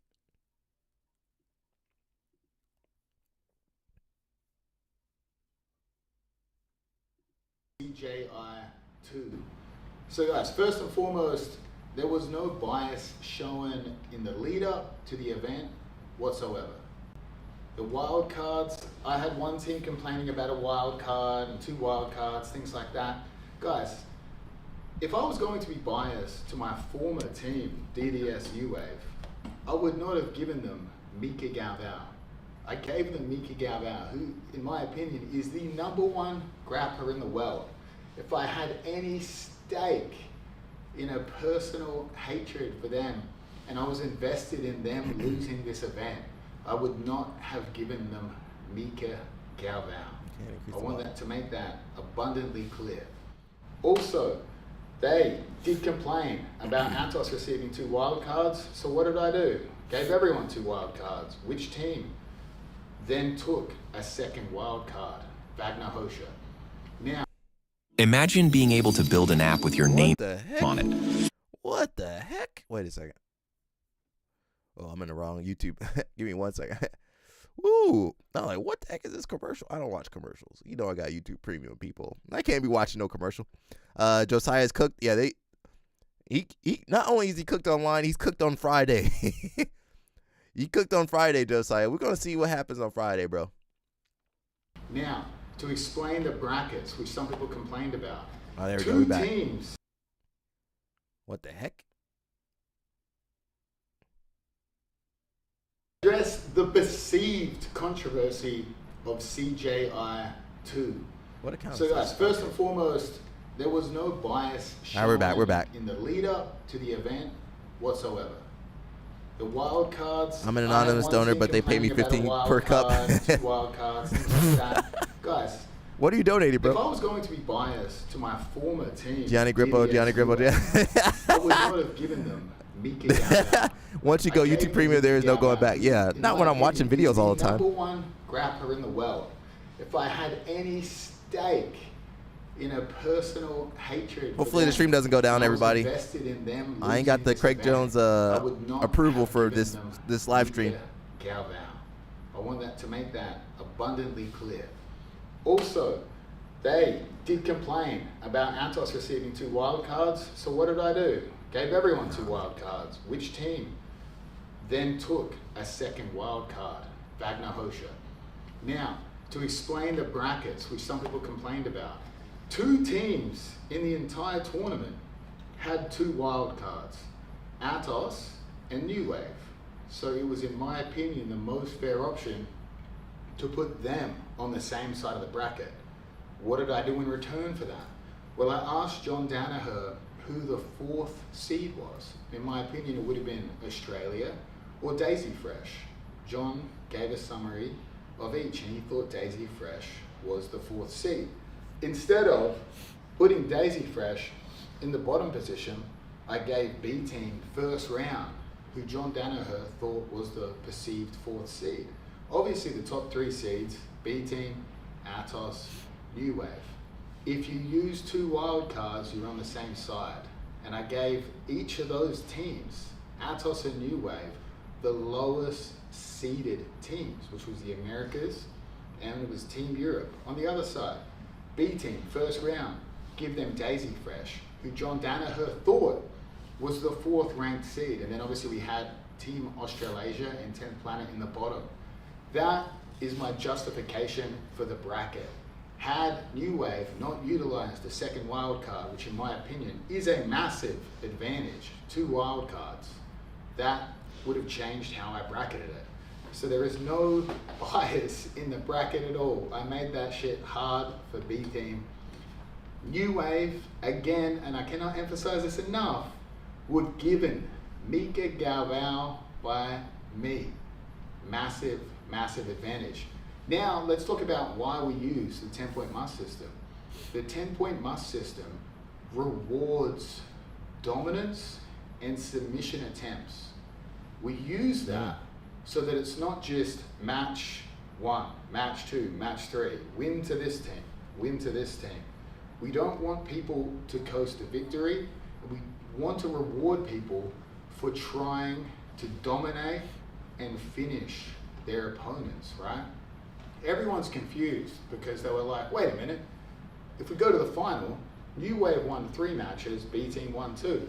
Well, guess what? In a UFC title fight, you can win 3 rounds and still lose the fight. If you win 3 rounds by 10-9 and lose the next 2 10-8, you lost the fight. You don't get to go there and say, well, I won 3 rounds. No, you lost the fight. If you win the first 3 rounds 10-9, you then win a 10-8, then you win a 10-9, well, then you have a 47-47 scorecard. We did this again so that you would push the pace, try to dominate, and most importantly, try to submit your opponent. If your opponent was difficult to submit, we wanted you to be rewarded. The only caveat to that was if there was a massive size discrepancy, which did occur, the maximum amount you could win by would be a 10-9. I didn't want a Victor Hugo against a Diego Pato, where Diego literally potentially too small to do anything. Not saying he couldn't have a chance of victory, but I didn't want that to be too unfair. So I wanted that to be limited at a 10-9. We added that rule in. That was probably the only rule I changed at any later date, and that was still added very, very early. Now let's talk about the tiebreaker conditions, right? So CJI 1, we did 3 5-minute rounds for regulation periods. What I didn't want people to do was go out and win the first 2 clearly 10-9, and we did open scoring in that, so you would know you were up 2 rounds. I did not want you to be able to coast to victory in the last round and not care. If you got 10-8'd in the last round, that, my friends, is a draw. And the tiebreaker condition in a draw scenario is that the last round wins. Everything I did in shaping, molding the rule set for this event. Mushmash says that point system would have resolved all of this. Get up in a perceived way and then coast to victory. We wanted to weight the last round heavy. Again, that precedent was set at CJI 1. The tiebreaker condition, all the coaches understood this from the very first meetings. It was always the case that we would do an accumulation of scores that would be revealed at the end. In the scenario at CGI 2 of Atos versus Europe, they didn't come out and say Andre Galvão wins 4-1. No, they read the scorecards. Each judge read the scorecards, their scorecards. They had to judge each round according to the 10-point must system. The 10-point must system is moot. It's useless if it's just match by match, or had we done that at CGI 1 round by round. That is the reason the 10-point must system was in there. And the reason the tiebreaker condition was applied to CJI 2 was it is a team event. Each match is a round, like a UFC title fight. So you can obviously win 3 rounds in a team series and still lose or go to a draw. Again, I cannot emphasize this enough. When Team Atos beat Team Europe, which was 5 double eliminations, we announced the cumulative scorecard. We did not announce 4-1. So for everyone confused in the final, and I understand there's a lot of personal tension and people think there's perceived bias, whatever. New Wave won 3 of those rounds, but according to the scorecards, which Miha is going to explain why he scored it the way he scored it. He's going to justify whatever, well, not everyone, but a lot of people think, oh, there's something fishy go on there. There were coaches like John Danaher was instrumental in the rules meetings. He was instrumental in changing some of the rules, such as when you'd be penalized starting in a half guard position. John Danaher understood the rules. John Danaher coached GSP in many title fights. He understands the 10-point must system, I would say, better than any of the other coaches in this entire event because of his history with the UFC and his history in 5-round title fights. The tiebreaker condition was obvious and understood by all the coaches. And in the tiebreaker condition is that last round is very, very important. As Lachlan Giles suggested in his video, that's why you put an anchor at the end in a close team series, because the last round we gotta watch Lachlan's in the event of a draw video too will decide which team wins or advances. Now, Miha is going to explain to you why he scored, and not just him, but unanimously all the judges scored the final the way they did. So let me come back to this video because that's a pretty long video, for us. A couple comments. Mushmaster says having a point system would resolve all of this. You mean like IBJF point system, or what do you mean point system? Like the ones we use in IBJF or a different point system? Just people can't do math. I mean, you got to sit there and do the math in your head. All right, this judge gave it 10-9, 10-9, 10-8. Oh. Jason Whitfield says, I feel like taking the money away from New Wave is a bad look for everyone associated with CJI. I have to agree with you, Mr. Jason Whitfield. Even though we know you love Gordon Ryan and New Wave. You want to see those guys get paid. I want to see everybody get paid, for real. And throw the girls some more money, too, while you're at it. I will watch CJI from home next year. Craig said CJI was different. It sure sounds like the others to me. Oh, Craig. Craig, where are you, Craig? Mushmaster says they're taking the money back. We just read that a little bit earlier ago. The anonymous donor said he's not giving them that milli no more. He taking the milli back. Let that be a lesson to everybody. If somebody's saying they're going to give you $1 million, get that in writing and get that money quick. Make sure you get that money before you leave Vegas next time. Dorothy Slipper says, I'm starting to realize CGI has been a long con for Craig Jones to troll Gordon Ryan into destroying his own life. Listen, Gordon Ryan doesn't need help destroying his own life. He's good at that. He can do that by himself. On says, yes, LMAO. Nicky Rod, Big Rodded, Big Rod Bone, Big Rod, I'm going to say Big Rodded, Luke Griffith, way worse than Oliveras and Krinelstein. Well, if you're an athlete, you need to go out there and perform. Don't go out there and get crushed unless you're trying your best, you get crushed. That's different than, you're trying to coast. Mushmaster says, this is a bad look. Mushmaster and Craig, they got some history. How can this have been impartial in any way? That is true. You got a point there, because that is, he said he was impartial because he let them have Mika and Wagner. I don't know, IBJF like. We always say this as competitors, don't leave it up to the judges. Don't let anything be left. Do everything in your power to win those matches, And when you go to decision and you ain't going for submissions, Dorian Oliveras didn't go for a single submission. You not actively trying to finish people, and you not finishing when you get in good positions. Tangible criteria. You mean I guess you mean like IBJF. Well, that's true. The cool thing about IBJF, I know some of you guys don't like it. If we watch an IBJJF match, we can really dive into the details because we know the points and the time, the score of the points, the advantages, the penalties. I can have an in-depth breakdown or discussion about IBJJF matches. Now, when it goes to CJI or some of these other events, I can't tell you because the judge does judo or the judge did wrestling. He thinks this is scored better than that. So I do like that for IBJJF because everything's spelled out for you. You got we can have an intellectual discussion about why someone won a match. Well, he didn't hold the position down for 3 seconds, and it wasn't an offensive position, so no points. LL Snap says they need a wrestling point system. Jiu-Jitsu point system is clearly broken, and what's the wrestling point? Wrestling. I don't think the wrestling point system can handle jiu-jitsu because there's so much more positions. Like freestyle, they Well, in wrestling, they give them points fast. There ain't no questioning. You get 2 hands on the floor and knees on the mat, 2. You get flipped over, 2. Wrestling, they give them points, but they got, in wrestling, I do like they can, they can kind of, what is that called when you can challenge a call. I like that system. You challenge the call, throw the brick. But the thing is, you got 1 million jiu-jitsu matches. You can't throw. How are you gonna have people reviewing the match and throwing the brick? Brazilians be throwing the brick 1 million times.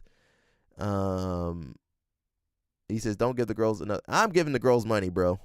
LOL Snap, get out of here, bro. You gotta give these girls some money, bro.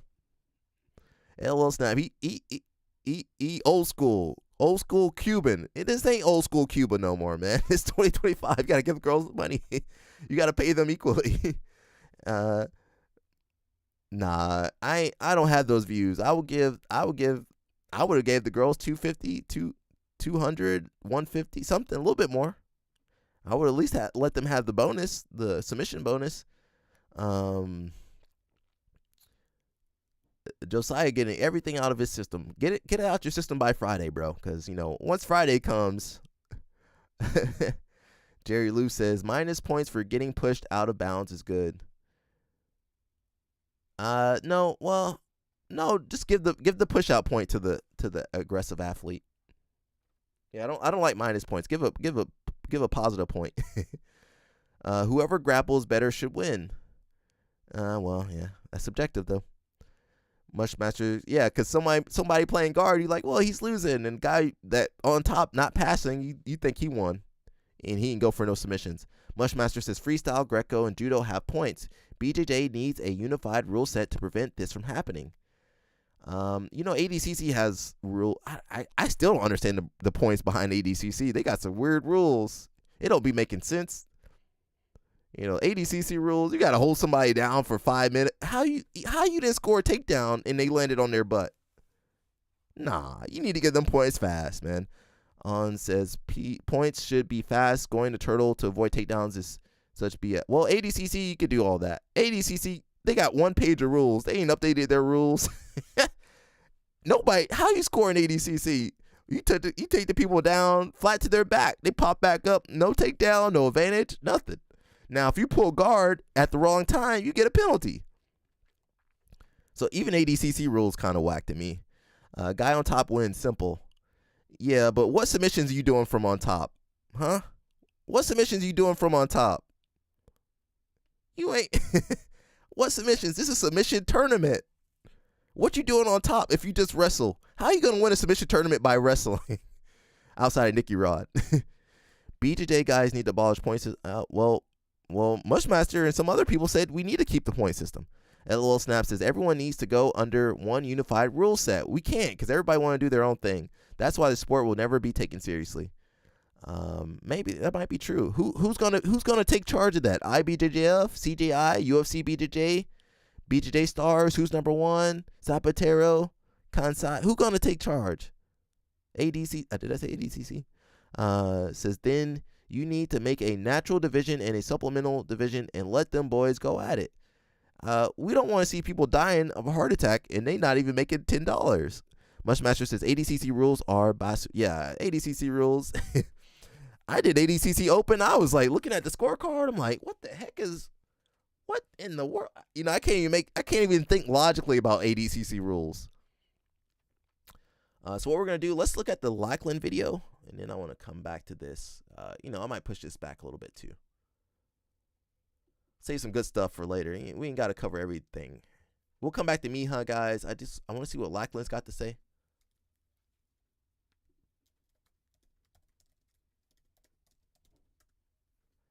For a little bit, you need a what? AB Invitational. You guys are gonna be coming after me like you come after Craig Jones. Quick recap of CJ. I want to talk about. Now, if you guys got some I need a sponsor too. Where's my anonymous sponsor? I might set up a tournament.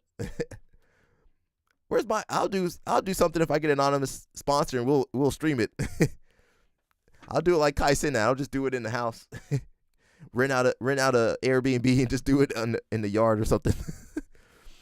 LOL Snap says outside source that has no skin in the game. Yeah. But understands the point system and the scoring of jiu-jitsu, so they can't say it's by. I would just do IBJF, as I understand IBJF rules better than anything. The ladies severely outperformed the guys at CJ. Tell LOL Snap that. Tell LOL Snap that. Says they're already doing it anyway. Might as well make a decision. So let's listen to Lackland, and then we'll go hit a couple more stories, and then you know how we do it, man. At the event itself, I want to talk about how the Australia team did, and I'll talk about that final decision as well, just my thoughts on that. on a great show. The atmosphere was incredible. I think the matches were great. It would have been nice to see more submissions, of course, but if you like jiu-jitsu, you appreciate all the battles that are going on at every point. Each grip battle, I think, is exciting from my perspective. I guess that's where it's like, for the casual, for the person who doesn't do jiu-jitsu, obviously you want potentially more action. And I think it was great when they brought in that extra 50K bonus. That's awesome from the anonymous investor. to kind of help incentivize things there. He knows who it is. Probably overall with the format, like having teams, there's definitely especially the new wave versus B team rivalry, like that adds another element to the show. On the downside, I think just probably incentive wise, if you're losing a match, the worst thing that can happen for your team is you get submitted. So if you're losing, there is a bit more incentive to sort of not try to get out. Whereas from an individual competition, like if it's just you trying to progress to the next round, if you're in a bad position, you have to get out. You have to take some risks and get out, potentially risk getting submitted, because otherwise you're going to lose anyway. So probably incentive-wise, that was an issue. But then you add that to the whole team thing, and I think that keeps it quite exciting. So yeah, I loved it. I thought it was really good. The team itself, so we had 66 kilo Fabricio Andre. That guy, I love his style. He brings it, to try and stand and wrestle against, like most of the 66 guys, obviously like Dorian wrestled, but most of the 66 guys were kind of pulling guard and trying to sort of stay on their back, not turtle, which is, honestly, that's the safest thing to do in this rule set. It's more about surviving if you're against a big guy, whereas like Fabricio is trying to stand up, trying to throw them. If he's getting taken down, he's trying to bounce back up. So I think he's, for the event, very exciting fighter. And for his first match, he had Alan Sanchez. He was able to have some really good passing and show a bunch of really good things from his game. His second match, he had Victor Hugo. I think probably there is a point where trying to wrestle against someone big enough starts getting tough. So yeah, that was a huge sizing factor. I thought he did great. Next was Kenta. What a performance. Hey, he was a replacement for Lee. Obviously, we're going to have Levi. Kenta came in and he did a fantastic job against Kyle Bain in that first match. Really good passing, takedowns. And then against Nicky Rod, it's all around. That was probably my favorite match of the whole tournament, his match with Nicky Rod. I thought he really brought it to him. Someone, such a good wrestler in Nicky Rod, and Kenta being able to get takedowns and reversals and even submission attempts. So it was really nice. So he was probably my favorite fighter of the event, actually. At 88, we had Lucas Canard. He was actually, I kind of had him as one of our biggest submission I think probably our two biggest three submission heavy people were Canard, Declan and Bilal. I thought they were probably the most likely to come away with submissions. Canard, especially with the leg locks, I think he matches up so well against bigger opponents, and that's the hard thing, trying to you kind of don't know who they're going to bring out, so you're kind of hoping you get a good matchup. Unfortunately, he came against PJ Barch and Wojcik, who are both very good leg lockers, so it kind of negated his style to some degree. I still think Canard would have got the decision on both of those matches, which shows how good he is. These are top quality competitors, and I think he still would have got the nod in terms of the points, but I was really hoping to match him up with someone bigger. We actually got B-Team played a trick on us, actually. So they had, because I wasn't going to send Kent out first in that second round, and then Kyle walks back. He's like, I just saw Nicky Rod and Victor Hugo warming up. I was like, oh, they're probably going to and the others weren't. And I thought that maybe they're going to put their big people out. I'm going to send Kennard out. And we were going to put Declan out instead first. Yeah, and they got us. That changed my order. Coach, you have your first competitor. Yep. His name, sir? Chris Wojcik. All right, here we go. So it ended up against Wojcik, so obviously another leg lock specialist, so that was kind of a draw. But anyway, even if we put Declan out, I think from what Declan was saying against Wojcik, he's a hard, it takes a long time to pass Wojcik, so it might have been not a submission anyway. We really wanted either Declan or Lucas getting a submission in that second one. So. Then we had at 99 Bilal, so I think he was one of the stories of the event at least. He went out swinging. He got his submission with Gio, and then in the second, then he had to go against Kyle Bain, and Bilal, he's always looking for the submission. He wants to get in there and do his thing. I tried to talk him out of it a little bit before before the match. I'm like, dude, we're up. Like, go for leg locks, but if you're in a 50-50 battle, let's play conservative. But I think it's hard to change your like how you train. You need to sort of prepare for different things. So that's something we'll work on in the room, just like being a bit more on defense as well, and playing in the pocket a bit more. He's such a dangerous. His leg locks are so good, so I can see why he had the confidence to play the counter game there. And then so he unfortunately got injured. He verbal tapped, and then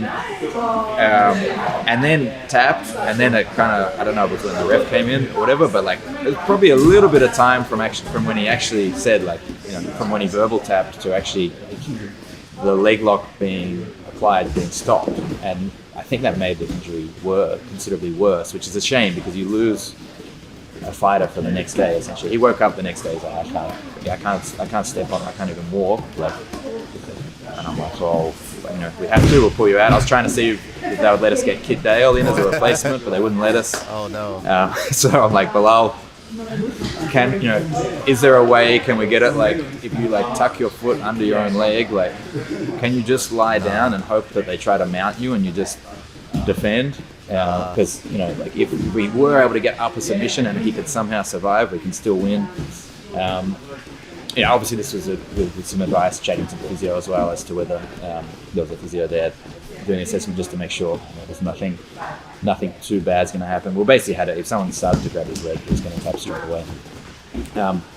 Anyway, he went out there. He unfortunately got Victor Hugo, another very big, good competitor. Victor was very aware to kick his legs away and got the submission. And lastly, Declan. Declan was amazing too. Declan, I think, out of everyone there, his passing, I think, was the best. His north-south passing, I think he got the best passing against flexible guys. He looked so good all around, and he's unfortunately, like, Ethan Kralison just was doing a very good job at just in those late stage positions, like hiding his arms and getting his elbow back, pummeling his forearm back underneath against like head arm chokes, and he wouldn't turn his back. He'd obviously be, and that's just like, it comes down to the rules. But I think those matches are the decider. If you get a big mismatch, a 99 against a 66, you probably, most of the submissions from the event came from that. You had like Bilal and Gio, you had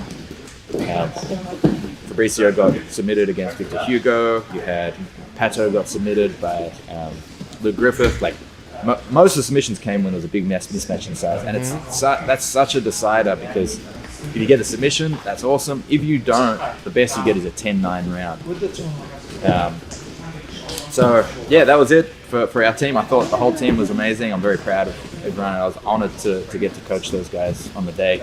Take a little break from Lachlan. Let me read some comments. The ladies severely outperformed the guys at CGI. I agree. The girls did their job.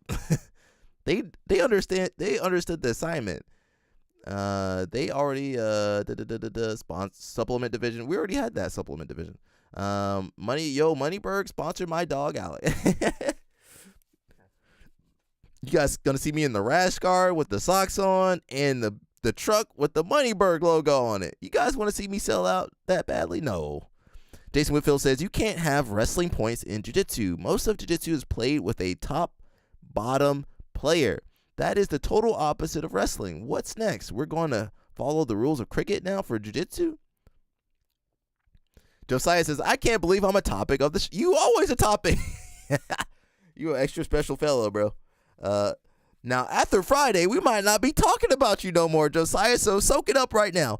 LOL Snap says, being honest, Helena was the best on CGI. All right, give her money, bro. Let her get the money then. If it wasn't for her, the whole show would be boring. So give her the $1 million for all the rest of the women that don't deserve it. Nah, break off them girls some money. They deserve that money. LOL Snaps, it's probably Moneyberg. How else did Craig get the rash guard? I think Mikey gave him one. gave him extra rash guard. I've been trying to get a rash guard this whole time. Maybe the sponsor probably got. Mushmaster says submission only has ruined the game. Now submission only can be boring. You know, me and Mushmaster have been sat through some terrible matches. Well, your finals are set for later on. In terms of the final, yeah. So the result was B team got the victory. Look, I think if you read what was written, and certainly there's kind of two things. There's what was the intent, and then what's actually like how it was written and how you could interpret that. And then there's the third thing is like what was everyone actually fight? Like what did everyone actually have in their mind when they were fighting and competing? So look, the way it was written, it does look like you certainly could interpret it as if it's whoever won the most rounds that would get the decision. The intent of it, I believe, was not that, because if you look at it, this would be the order I would write the rules anyway. If someone has more submissions, they go through. Then you tally up the points, and then it goes through. And if not, if it's a draw, it goes down to the last match. That's how it should. That was the intent. I'm sure that's the thing that was communicated by Craig about how he wants the rules. When it was written up, they kind of didn't have any writing about the score from tallying points.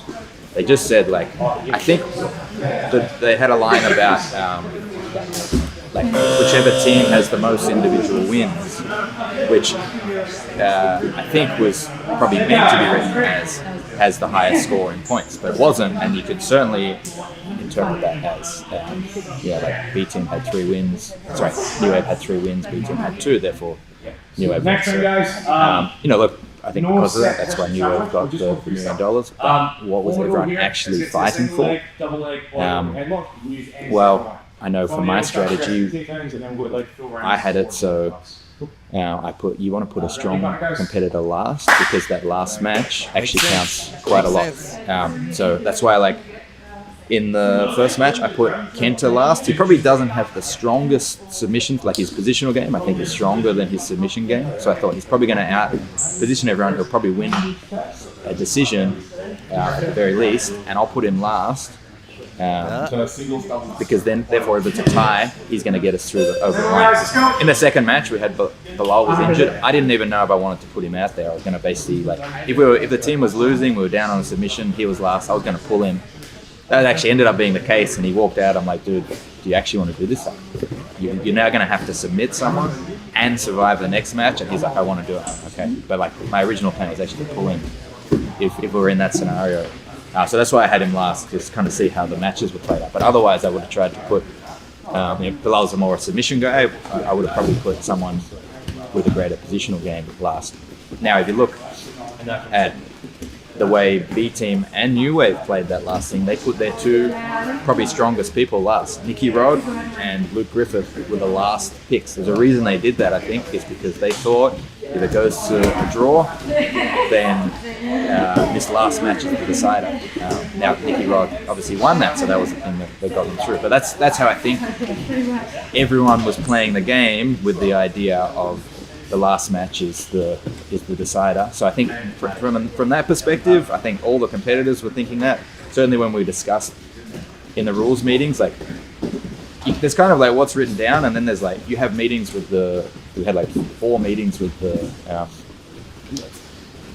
coaches, with the judges. You even you're talking to them around the mat and so on. So like kind of the rules were changing throughout, like they're changing different like reset positions and so on. It definitely did seem like it was a fluid situation. So anyway, I think probably like if you went by pure letter of the law, New Wave has a case, but in terms of like the intent and what everyone was actually using, I think B Team deserved that decision. So yeah. What do you think of people who didn't turn up but apparently watched the whole thing and complained a lot? What do I think? Yeah, I probably won't comment on that. What's going on? Well, likely. So a quick recap of CJI. He was kind of saying New Wave won. Lackland said New Wave won. Let me catch up on some comments. You guys know I be focused on the video. I ain't got ADHD like some of you people. I be focused on. I'm listening. Oh, that's what he said. Okay, I can see that. All right. Sorry, Josiah, I'm skipping you, bro. Submission only has ruined the game. LMAO. Says you can find what online? LOL snapped. Sub only guys don't like points because points take away excuses. That's true. You can't. Well, I had more sub attempts. Sub only is boring. I mean, it was never supposed to be. Well, I guess it is. Even the old Gracie matches, at 2 hours long. Nobody wants to watch that for 2 hours. You can tell Lackland was watching his words very carefully. That's what Jason Whitfield said. Yeah, it's very, very political right there because of his relationship with Craig. He look like Lackland probably know more than he lets on. Mushmaster says most of the matches don't end in submissions, and it's just guys going for leg locks and Granby. That is true. Them submission only matches be boring, and then somebody get worn down eventually and get caught. Position before submission. That's how we all learned it. Now most people don't want to do that no more. Does Flow Grappling have anything up? Let me see real fast. I got to check on Flow Grappling. Flow Grappling, what you guys got up over there? Let me see what content you guys got for me to watch. My internet's going slow, everybody. I'm sorry.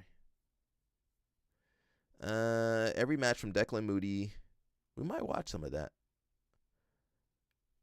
Oh, they got Victor Hugo joins talk at CJI 2. Maybe. I don't know if we'll watch that today. Maybe another day or something. All right. We want to watch Declan Moody. We might watch some Declan Moody later. He has some really good passing for a big guy. I was trying to tell Tony. Tony, if you're watching the live stream, go check out Declan Moody. Passing. I don't know if we'll look at that today though. What the heck is that? We're not gonna watch that right now though. If YouTube will stop. Oh, I clicked on something wrong. I'll push this back somewhere.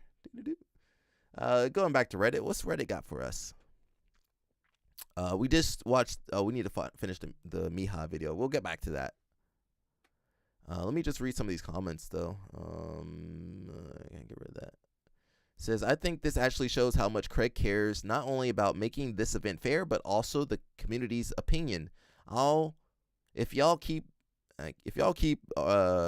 complaining, we might lose him. So someone says, I resign. It was not worth having John Danaher hate me for the rest of his life. Unnecessary, but thanks, Craig, for clarifying further. People need to chill out about the details of a free event. Maybe too rash of a decision. That was to the anonymous donor. Getting athletes paid is great regardless. That was the main goal of the event. I don't see anything wrong with giving second place a prize. Well, it's not your millie, bro. I ain't got a millie to give anybody, so I ain't got a dog in that fight. Whatever the decision by the investor, he was clearly bothered by the decision. Now, according to the rules, B team won, but also the judging was also a bit weird on some decisions. It's clear that the investor, who could have easily done nothing, felt New Wave deserved something.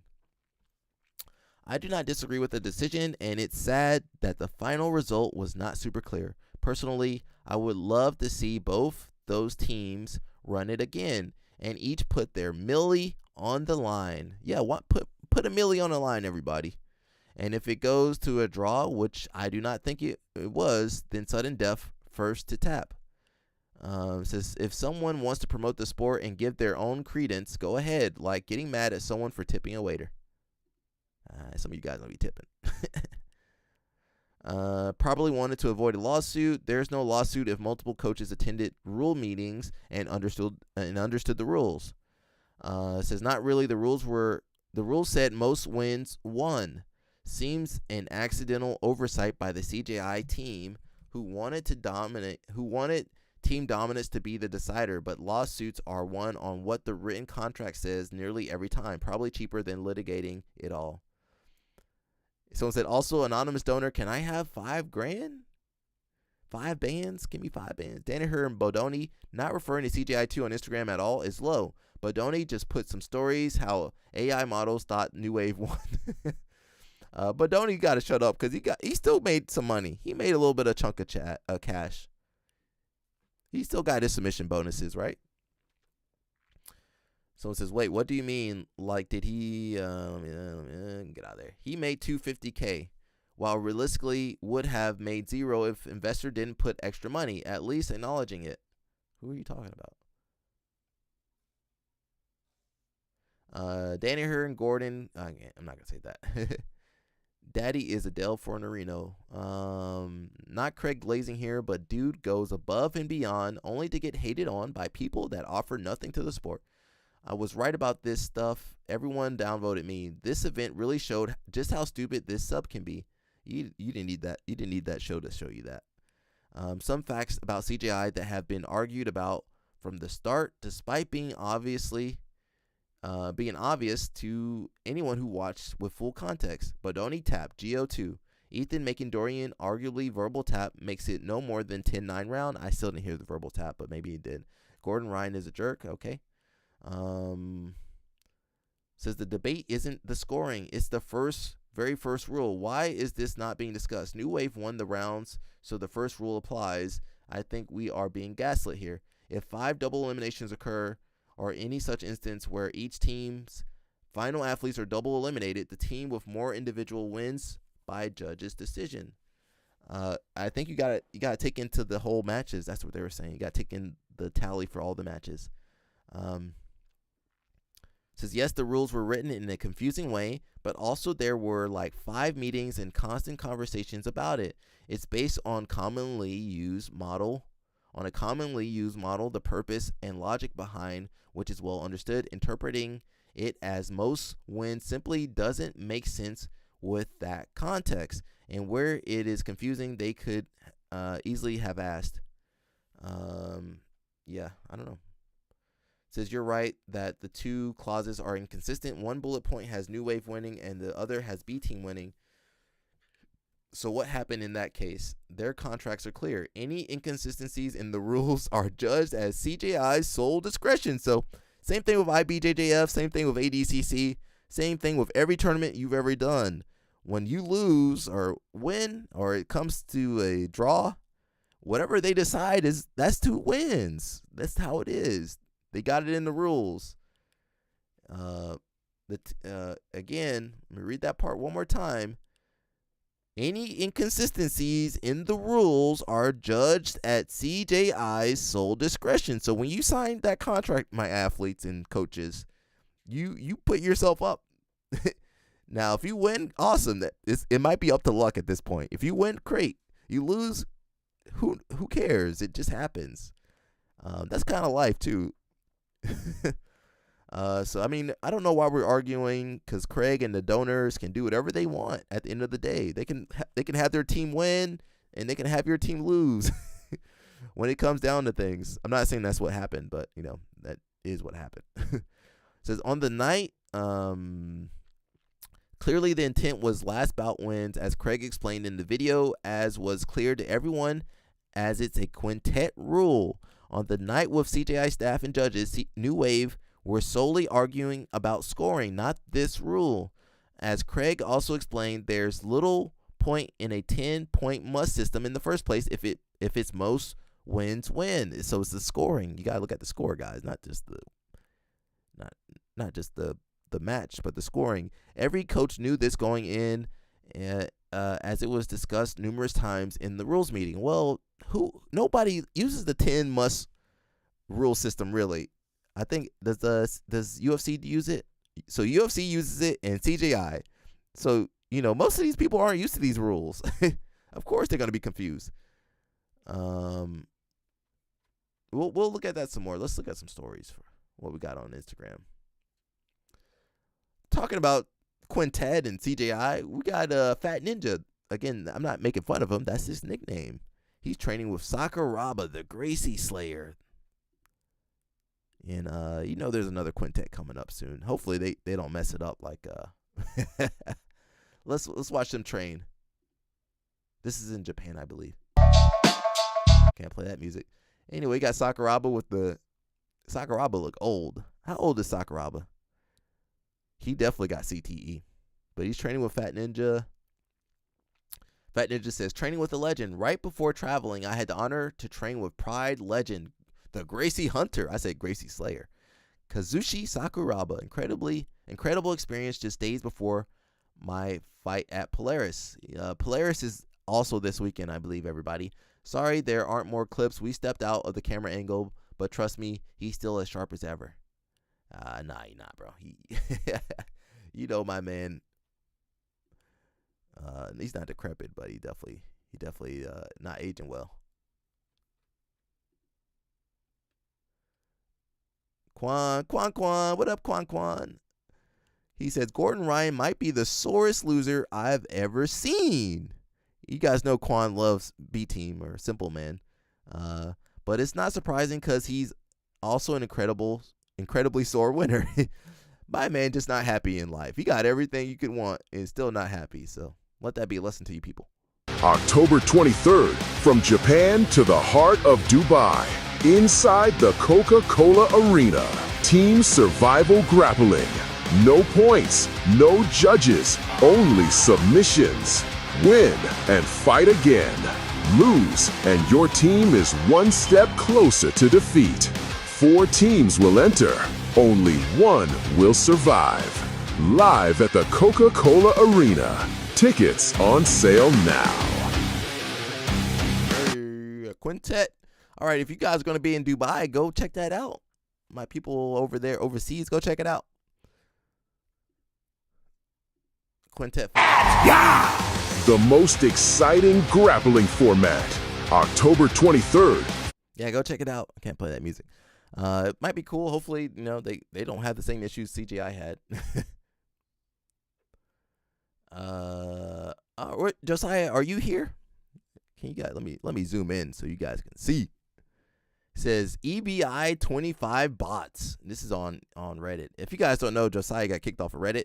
And also, if you don't know, I have a bet with Mr. Josiah that if Gianni Grippo does not win EBI, he can no longer talk about Grippo on this podcast, on this stream.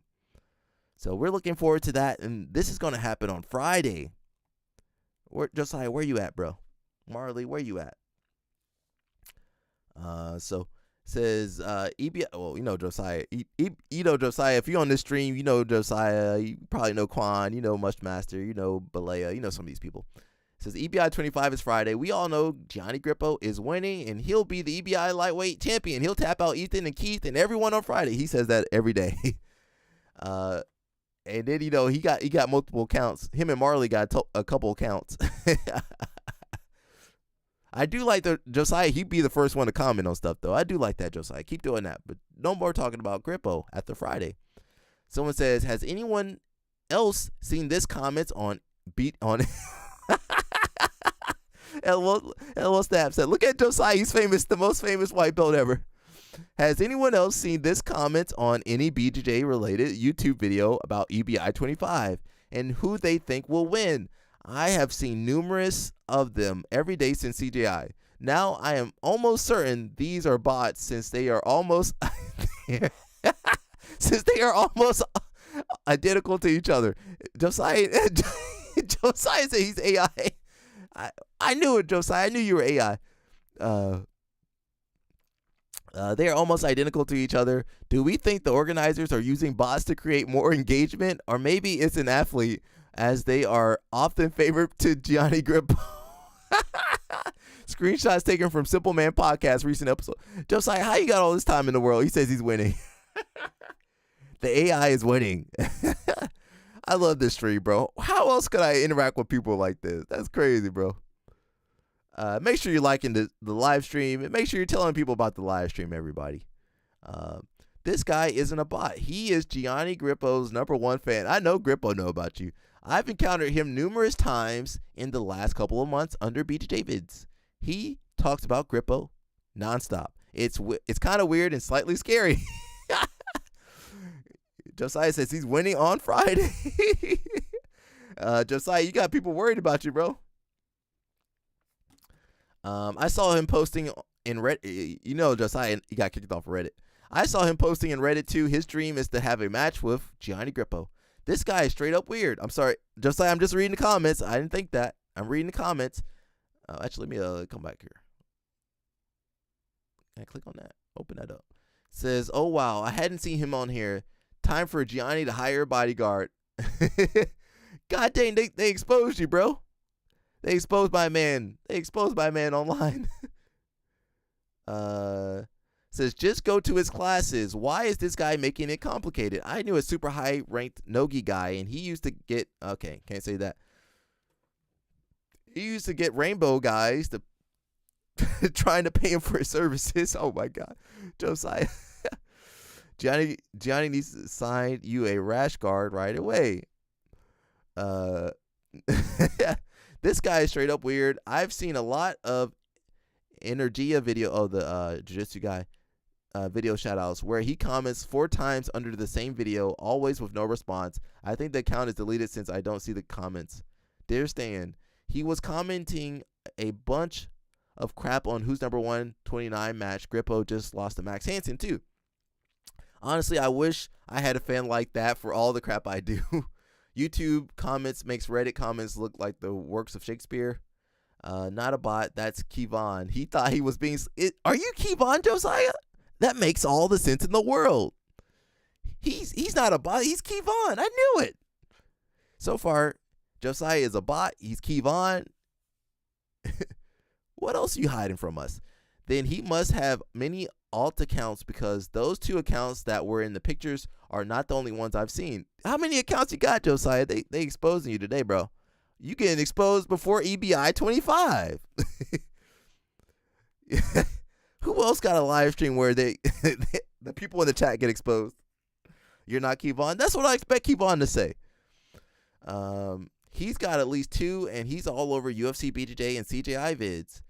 Always asking if the channel owners think Gianni is going to win. I've pondered posting about him, but he probably needs help rather than a bigger audience.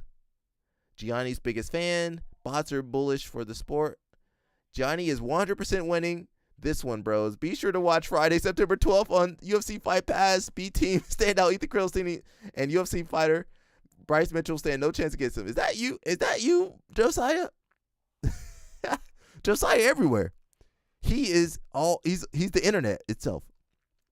This man is famous. He's more famous than everybody. The bots love Gianni. He's a very strange dude. I've had quite a few interactions with him because I help manage someone in the BJJ space YouTube. Nicky Ryan's brother. I honestly can't tell if he's a serious weirdo or if he's special needs. That's number 1 Gianni Grippo Glazer on the internet. Strangely, it's not a bot. Just another Reddit NPC. All right, Josiah, you got exposed today, bro. They exposed you today, Josiah. Quintet rules. I don't know what this is about. Let's watch. Is that Helena?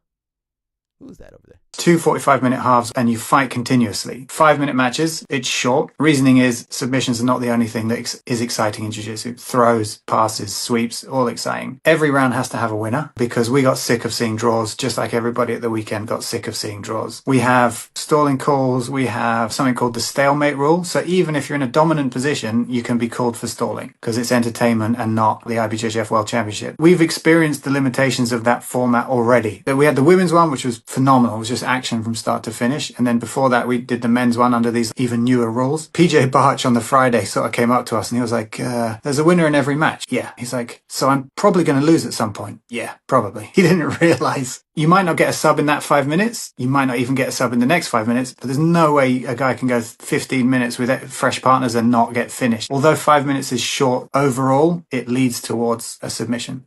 Polaris in terms of squads, our rules, it's 2 45-minute halves and you fight continuously. 5-minute matches, it's short. Reasoning is submissions are not the only thing that is exciting in jiu-jitsu. Throws, passes, sweeps, all exciting. Every round has to have a winner because we got sick of seeing draws just like everybody at the weekend got sick of seeing draws. We have stalling calls. We have something called the stalemate rule. So even if you're in a dominant position, you can be called for stalling because it's entertainment and not the IBJJF World Championship. We've experienced the limitations of that format that already. We had the women's one, which was phenomenal. It was just action from start to finish. And then before that, we did the men's one under these even newer rules. PJ Barch on the Friday sort of came up to us and he was like, there's a winner in every match. Yeah. He's like, so I'm probably going to lose at some point. Yeah, probably. He didn't realize you might not get a sub in that 5 minutes. You might not even get a sub in the next 5 minutes, but there's no way a guy can go 15 minutes with fresh partners and not get finished. Although, where's CP at? You know, that's his homeboy Howell Teague over here. The white belt, Gianni Slayer, Josiah. Josiah's famous. So it seems like Polaris got this worked out. So CGI just copy these guys over here.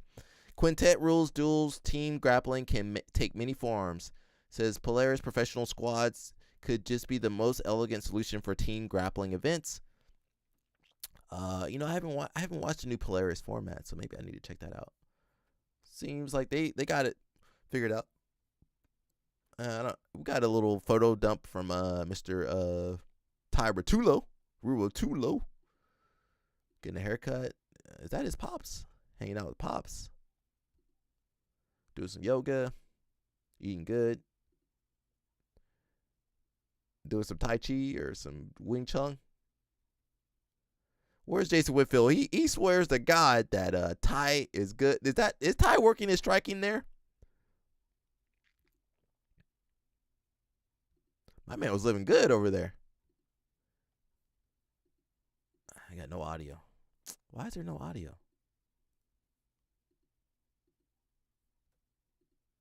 Eric Paulson over there looking old, but, you know, where's Jason Whitfield at? I got no audio, man. Can't wait for the fight. Alrighty. We got it. That's a nice camera. What is that, Sony? Back on Reddit, it says his breakdown has begun before the event. Is that Gordon? Let me skip. There's a Joseph Chin seminar coming up in Charlotte. If you guys are around, September 27th. Let's look up Gordon real fast though.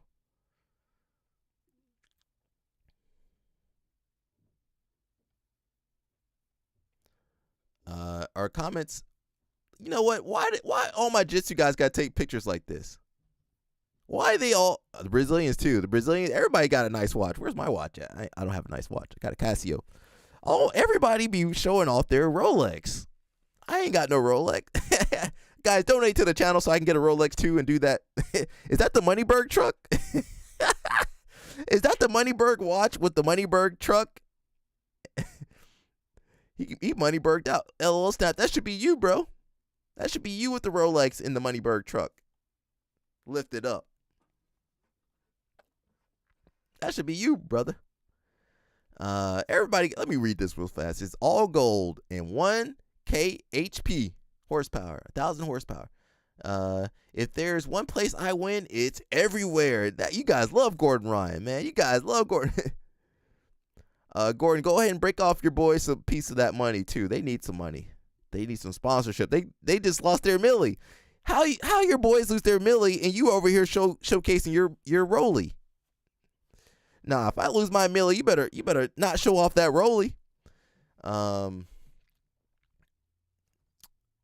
Why does everyone hate Gordon? I think Nicky Rod posted something too. Everybody got their watch out. They not making very wise financial decisions over here. This post screams insecurity. He just lives rent-free in your head, huh? Sucks to see, man. Gordon, as your fan since EBI days, WTF, man? Like, honestly, no one cares that you have nicer Rolex than him.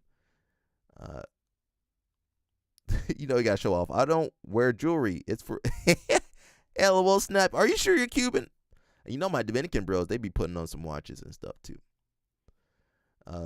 Can I see? I want to see Nicky Rod's watch, too. I'm pocket watching. I'll come back. We'll come back.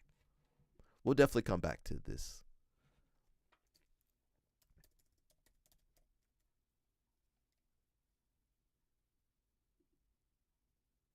He got his watch out too?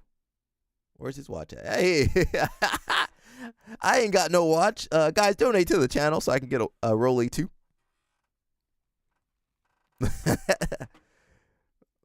I might put diamonds on my Rollie though. I got to be different. That's how we do it in Atlanta. All right, that's a nice watch. They're both nice watches. I don't really know much about watches. Quan, where you at, Quan? Quan knows about watches. Says you have different kinds of Cubans. I'm traditional. Okay. Quan, where you got the gun too. Why you got the gun in the steering wheel? You just gonna shoot yourself. You pull that thing up. Quan, where you at to tell us about these watches, Quan? Quan might be working though. That's a nice Rolly too. Is that his baby? That he looks like his brother. Is that a good watch, Quan? What does that retail for, Quan? Quan. Quan working, and then he hear his voice and he pop up on the stream. Quan, what's that? What is he working with, Quan? Is that a good watch? He says, so incredibly blessed. He just spent that money on his watch.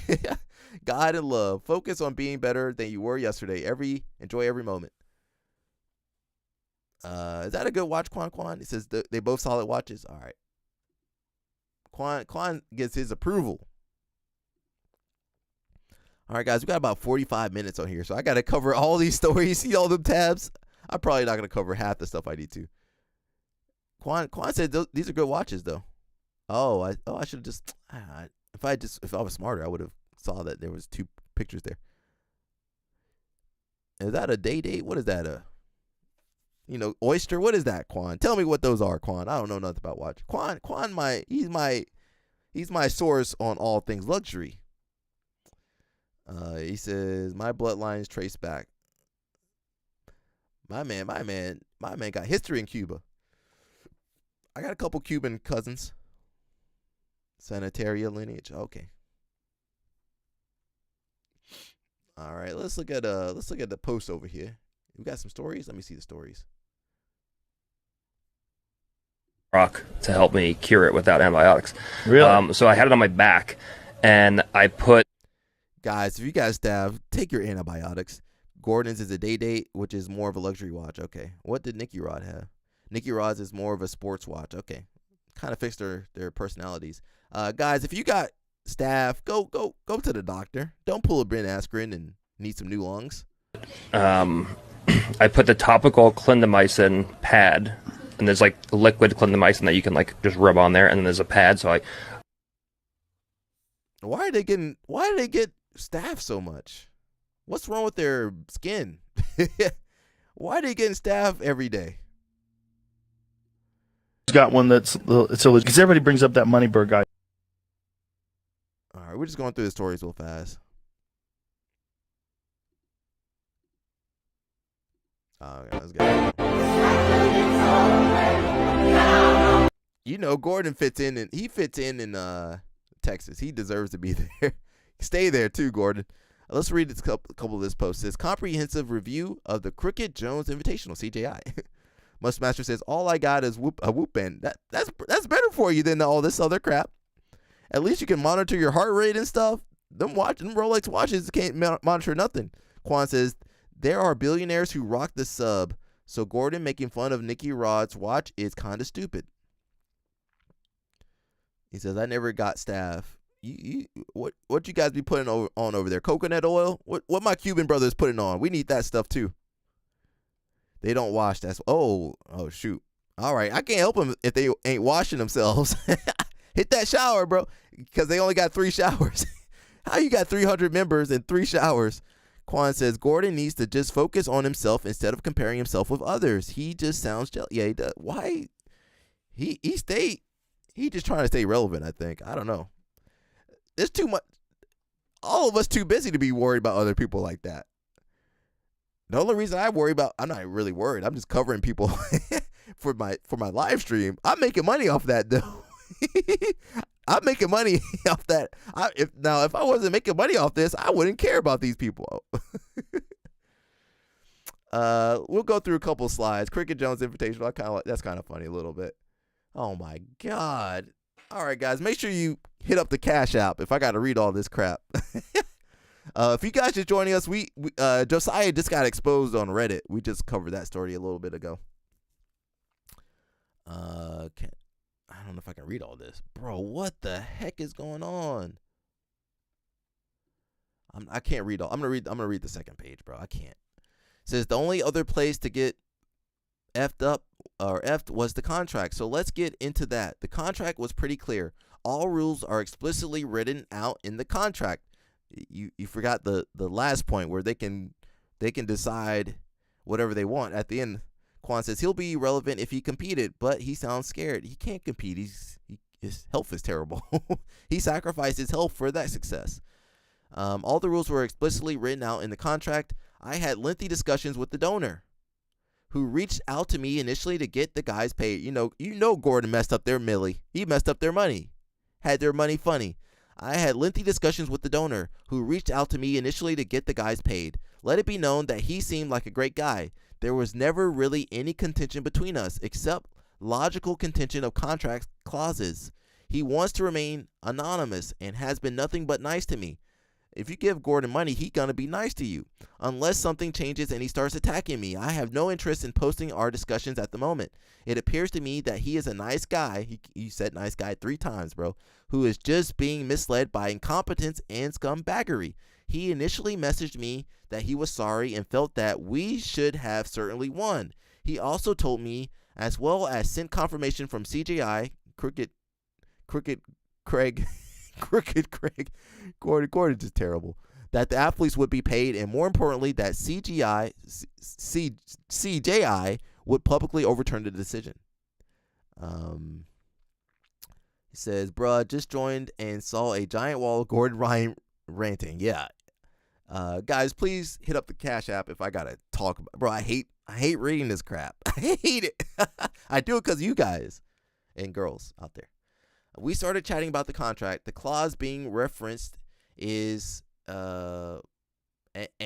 I don't even know what that means. 4.2, which states athletes acknowledge and agrees that any inconsistencies or matters not specifically addressed in the CJI rules will be resolved, determined, and or nominated at the sole discretion of CJI.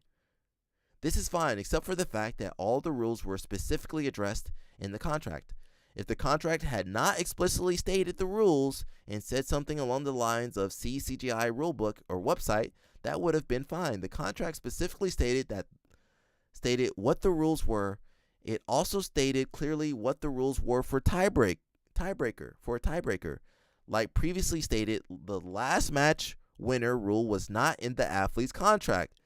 The rules we agreed to were.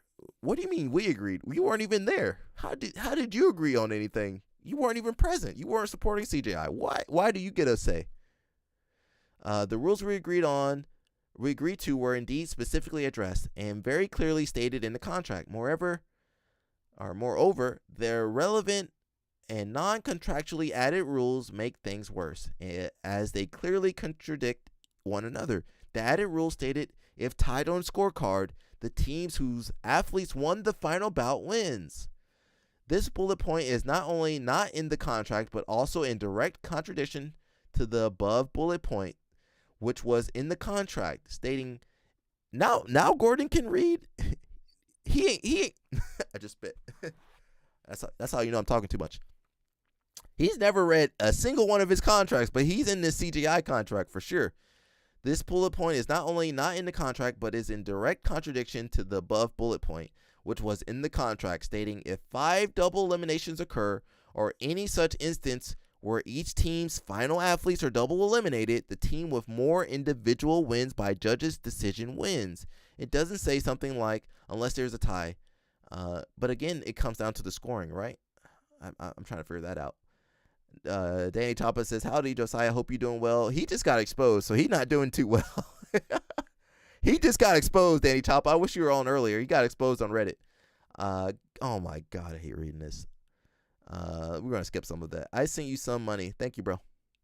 That powers me. I don't got high chew, so I gotta run off dollars. It says, bullet 1 is a statement in and of itself. Bullet 1 has us winning. Bullet 2 has us losing. So not only was bullet 2 not the athlete contract, but it's in the direct contradiction to bullet 1. We did look at that a little bit earlier. I'm not sure if we can pull that up. Thank you, LOL Snap. I appreciate you, brother. Said it is also underneath the contractually bulleted point, meaning bullet point 1 supersedes bullet point number 2. Another point that was raised was that the contract does say that CGI can change the rules at its sole discretion. Why are you competing in a tournament where they can change the rules Well, IBJF can change the rules too, whenever they want, at their sole discretion. That being said, Clause 7.5 clearly states, we became lawyers today, clearly states that no variation of this agreement is in effect unless it is in writing and signed by both parties. This means that CJI can change the rules, but it must be signed by both parties. People are making the argument that CJI can change the rules for any team for any reason at any time. If this is the case and the hill you're willing to die on, let's do a simple thought experiment. If you think that CJI could change the rules for any reason whatsoever, you're saying that in the finals, Crooked Craig, Craig, you gonna take this line down, Craig? Crooked Craig could approach the team and say, I've just decided that Team New Wave will have a handicap. You will now be starting with 4 submissions counted against you, and only Dorian will be eligible to compete. Sorry, guys, we changed the rules at our discretion. I want you guys to remember that, Craig said he allowed New Wave just about anything they wanted. What are those called? Not the dark horses, the wild card. He let them have 2 wild cards. He let them have Mika Gaval. He gave them everything basically. Sorry guys, we changed the rules at our discretion. If you think CJI can change the rules without athletes signing off on it, that's the hill you're willing to die on. Okay? The entire reason Clause 7.5 was in the contract was so that CJI could not have completely unchecked control and ability to make biased rules whenever they wanted. The rules were specifically stated in the contract, and the contract was not to be changed unless signed by both parties. Woo! Josiah, get it out your system, bro. Get it out your system. So we now have a situation where Crooked Craig posted that our guys would receive $1 million. Or $1 million. I say $1 million over here. The investor messaged me and said he would push Craig towards the payout and overturn the decision. Why? I don't like that anonymous donor having all this power. So that's the issue when these anonymous guys, they got all this money. We're going to overturn the decision. I want Gordon's team to win. No. This whole, everything's messed up. Crooked Craig overturned the decision and then confirmed both would happen. Sackless Seth, Gordon got a name for everybody. Sackless Seth gave his word he would meet with the guys in person back in Austin, just like he gave us his word he would have a gym to train at. We would have a gym to train at when we moved to Austin. He, of course, canceled that meeting like the sackless midget he is. God, dog. I forget that Gordon's from Jersey, so he can talk a little bit of trash, a little bit. Then a post was made saying we would no longer receive anything. What I'm thinking is that the donor tried to do what was right, but does not have any actual control over the event itself. It would appear that when he tried to do what was right, Crooked Craig and Sackless Seth, not my words, Gordon Ryan's words actually, Sackless Seth and Crooked Craig blocked his efforts to rectify the situation, and then he had to unify with them in what is now a mess. Due to the incompetence and scumbaggery of Crooked Craig and Sackless Seth, there are 3 losers here. The first losers, of course, are New Wave. They signed a contract, did a camp, showed up like professionals, and won, yet still got messed over. Nicky Ryan, who just took a position. I'm surprised I'm surprised he called his brother's name. Why don't you just say your brother, bro? Gianni's from NYC and NJ and can't trash talk. Well, he's a good at 2 shoes. That's why you like him. Nicky Ryan, my brother, who just took a position of a full-time coaching role. He now has a winning team. I'm jealous. He's got a winning team. It should be my team. He now has a winning team who no one believes won and can't rightfully celebrate his win due to the incompetence and corruption of the event, which sucks for him.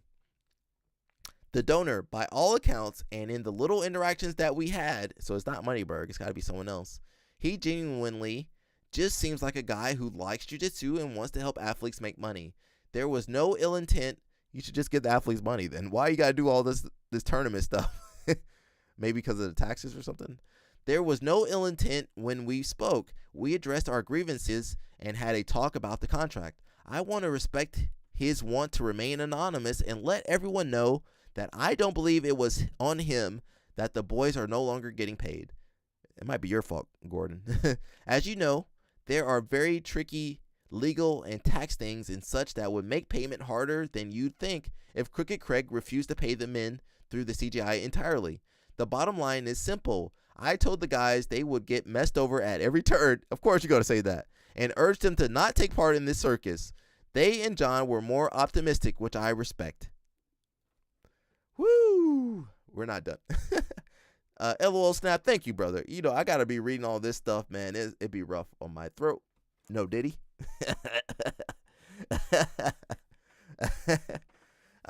Says their plan was to go in against all odds and win. I mean, they had Mika Galval, they had Giancarlo, they had, who else did they have? They had Dorian, they had, who else did they have? They had Luke Griffith, they had Big Dan until he got sick with whatever crap he got. They had Wagner Hosha. Am I missing somebody? Who was their 77 guy? Oh, they didn't have Ethan Krill. Dorian. Who was 77? Who was 77 New Wave guy? Oh, Mika. Yeah, they had Mika Galval. They had everything, bro. Hey, you guys gonna say you're the underdogs. You fighting, man, get out of here. You guys should have been winning. You had all the odds. The odds were on your favor. Yeah, I'm reading all this. Yeah, thanks, Josiah. Says their plan was to go in against all odds and win. Not only did they do this, they did it without the presence of me and Murgali. I mean, you guys can't even stay healthy. We accomplished what we came to do and finished on top. This was the first and last time that Kingsway athletes will participate in this event. I mean, who are you to say? If they offer $1 million again, them athletes might have to go. They ain't got money like you. They gotta do whatever tournaments they can.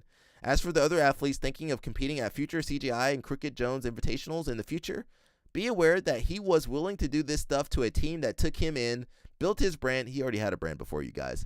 Built his brand and trained him for free for 4 years and did nothing but help him while he was with us. What do you think he's willing to do to you? Congrats to the boys and Helena for winning both their Helena made some money though. Don't forget about that. Now Gordon not going to really say much about that. Helena got her money. Congrats to the boys and Helena for winning both their divisions. I can't wait to see how much trust the athletes will have in this organization after the mess they made. I think we have seen something like this before. It was, what was it? Oh yeah, Metamoris didn't pay athletes after they said they would. Shout out to my Gracies out there. At least they're doing great. Sincerely, a concerned fan, not identified,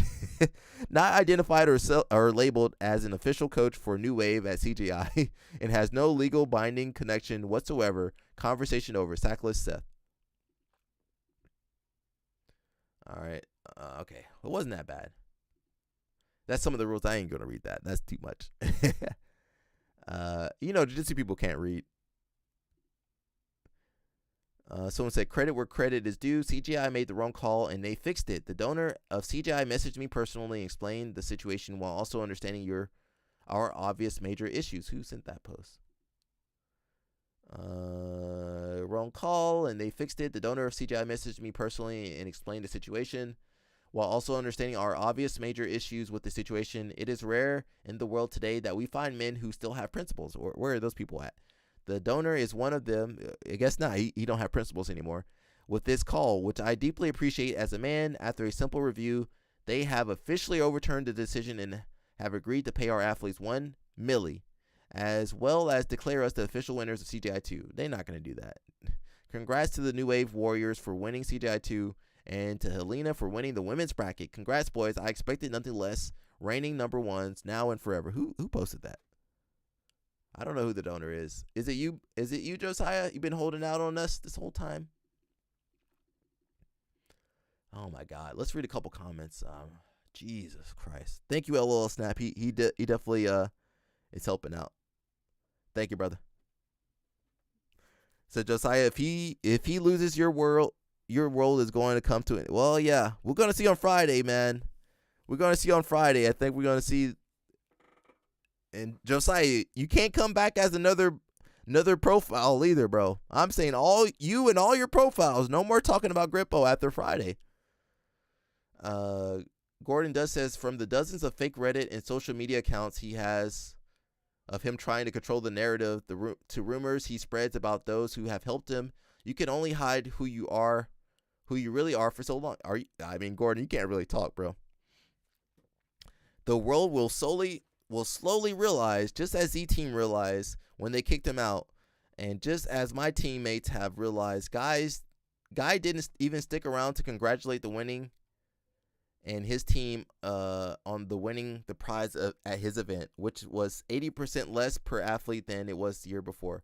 By the way, the jiu-jitsu community awakening is beginning. Looking forward to the Flow Grappling article stating that their baby CJI, who spent an entire 2 years trying to bankrupt them, promised New Wave a rightful $1 million and decision overturned, then turned around and said, no, yeah, let's make that article, Flow Grappling. P.S. Every post I made and text I sent has been run by the team. I'm not speaking for them and inserting myself where I shouldn't be. You're the king. You can do whatever you want, right? At least over there. I'm amplifying the voices of my family who have been wronged as any friend. We see how you treat your family. As any friend would, be it a best friend or a worst enemy always. Jesus Christ. Whew. Comments turned off. Thank you. Awesome. Thanks. We do have comments on Reddit, though. They can't get rid of the Reddit comments.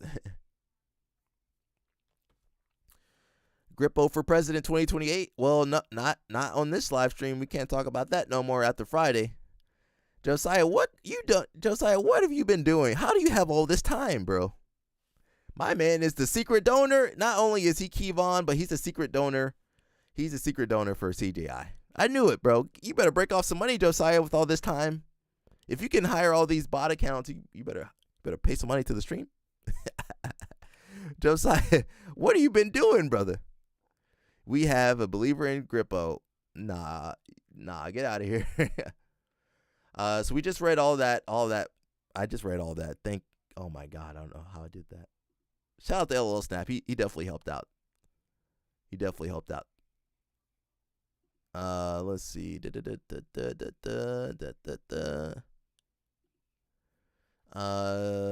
gastrointestinal Gordo should pull himself up by his bootstraps and stop expecting handouts. We built this country with hard work and no crying. Gordon crying. He was even whining when he thought his buddies were going to get paid. Gordon never going to be happy.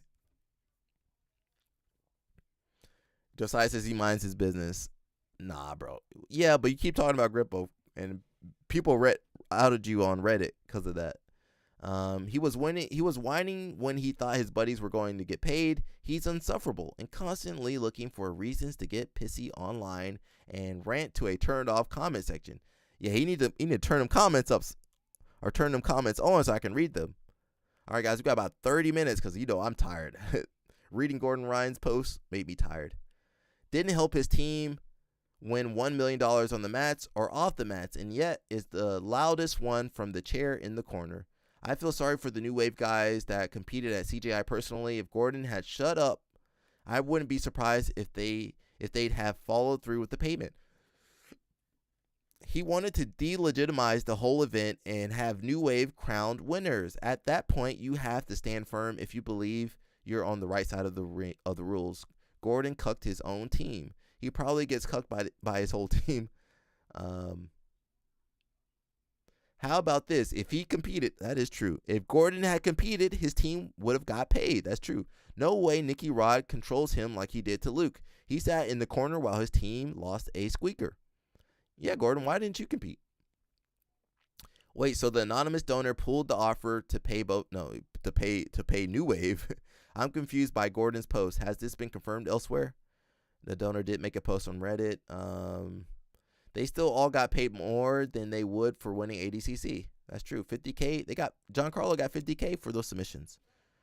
Helena and John are the same person. I'm convinced John put a wig on. No, Helena is John's daughter. John Danaher is the daddy. Says this one-sided beef is so sad.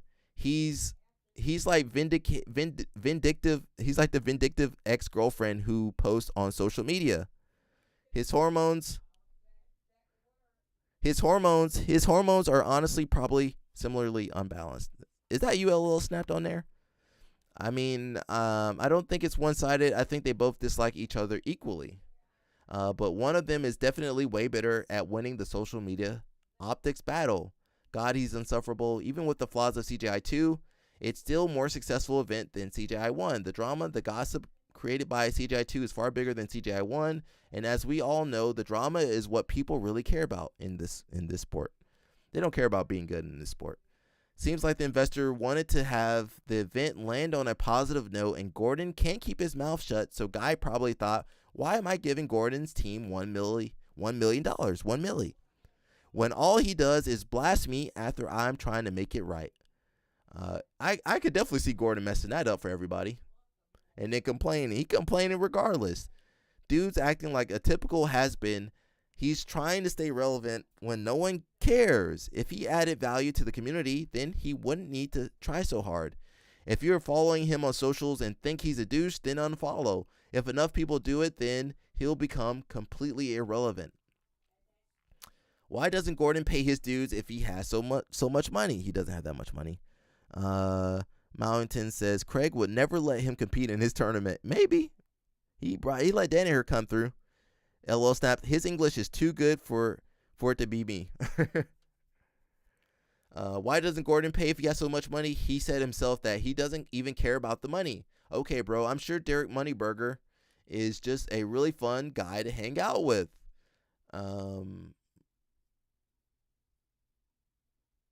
He says, I think he lost some serious coin on that flip-flop company. How much do you think he lost? Same reason why couples posting on Facebook how they are so happy are divorced 6 months later. It's all self-delusion and attempting to keep up with the Joneses. Gordon acts like he has FU money. He's wasting it on cars and watches. Now, if he lived a simple life, he would have some good money. But he lives in a tract home in a mixed subdivision. Drives a truck that has standard fleet. That's a standard fleet for any small-time GC. Was a GC. Gloated about his gym being the Taj Mahal, but it's no nicer than half the gyms in any Midwestern city. He's got a nice gym. I mean, I don't think Gordon paid for his gym. I think the dude did the build out for free. I think he got everything for free. I think somebody's paying for everything over there. LOL Snap says, I would party with Derek Moneyberg. My man LOL Snap ready to sell out. He ready for that truck. He can't wait to get that Moneyberg truck. How is Craig crooked? It's just Gordon latching on to his idol Donnie the Kid Fiddler Trump vocab. He tries to give everyone witty nicknames to discredit them and sound charming. Too bad it doesn't work yet. Let's see. It's still a dude. Breaking news. Gordon now demands participation trophies for his friends. Gordon Ryan's such a jerk. The mentality of a 13-year-old boy addicted to tape videos. You guys like that. Derangement syndrome. Crooked. Imagine being such a petulant man-child that you screw your team out of winnings by crying. Gordon wants the no fun league. Let's see. What do you think? I can't read that. Says no surprise why Gordon decided only to include a cropped screenshot of the contract. He needs to sit back. Ironically, not only did it sound like from what the anonymous donor said that they were directly told of the tiebreaker rules, but Gordon Ryan and New Wave's attitude towards him, the donor, and no doubt stuff like this was the reason he's not giving them the $1 million. Pay them with the money he got from Funnyberg. Should take some of those flip-flop royalties and pay them himself. It's crazy to me the absolute best in the sport is also an absolute diaper baby. LOL Snap says, I have 360 acres. My man lives in a subdivision. I'm doing better than him. You might be. You got in Texas or Cuba? I guess in Texas with 360 acres. Gordon is 100% right about everything. They messed over New Wave. CGI seems to be some sort of money laundering organization where Craig can funnel charity funds to his friends, and that's it. Craig and Moneyberg taking all the money, while kids in South and Central America rolling on dirt floors. All right, let's get back to the Miha video. Where's Miha at? Miha, where'd you go, bro? There we go. We're going to listen to him, and we got about 20 minutes, 20 minutes left, and I got a dip. Texas. Yeah, in Texas. You got some cow. What you got on that land, bro? Yeah, so I was the head judge for this competition, right? When it comes to the judging, the way that it worked, by the way, it's a gig that I don't particularly want to do anymore. I resigned. It was not worth it at all. I would pay a lot of money to not have John Danaher hate me for the rest of his life, but I digress. When it comes to the scoring, we have a 10-9, a 10-8, and a 10-7 round. It was largely the same team that judged CJI won. And we did basically a training camp leading up to these to the event, where we got together and we watched a lot of matches in other tournaments and judged them based on the criteria. On the day, the way it works is when the round ends, there's a tablet by SmoothComp that opens up the scoring, and within 10 seconds, but normally in 5 seconds, we punch in the score and submit it independently from each side of the octagon. So the fact that we all arrived, sorry, the pit, I'm sorry. Force of habit. There's no copyright there, hopefully. Yeah, so we all punched that in independently. And the fact that the scores were unanimous shows that we all saw it the same way and that we were pretty consistent with how we were scoring in training as well. So when it comes to the Dorian versus Ethan match, one last thing that I'll say, the way it works is there's 10-10 in the middle, which we obviously can't score because it's a 10-point must system. And then the match swings to 10-9 into 10-8, very rarely into 10-7, and then it moves based on what's happening with the judging criteria, which are initiating effective action, close submissions, and dynamic actions, and then lastly, positional control and dominant control. So with the Dorian and Ethan match, I went back and watched it minute by minute, as did all the other judges, and in the first 2 or 3 minutes, Ethan was just defending with his guard. Dorian was working his passing. It was dominant on Dorian's part, but you don't really get into 10-8 territory until you pass the guard, which Dorian then did, and he was basically surfing on Ethan for 2 minutes, and he got firmly into 10-8 territory. At that point, if the round ended there, we would have all scored a 10-8. And then he got close guard back, and he went for like a Z-lock from close guard, which is by no means a conventional or a common submission. I was actually familiar with it because my friend Shane Fishman got injured with it by Francisco Lowe in a tournament.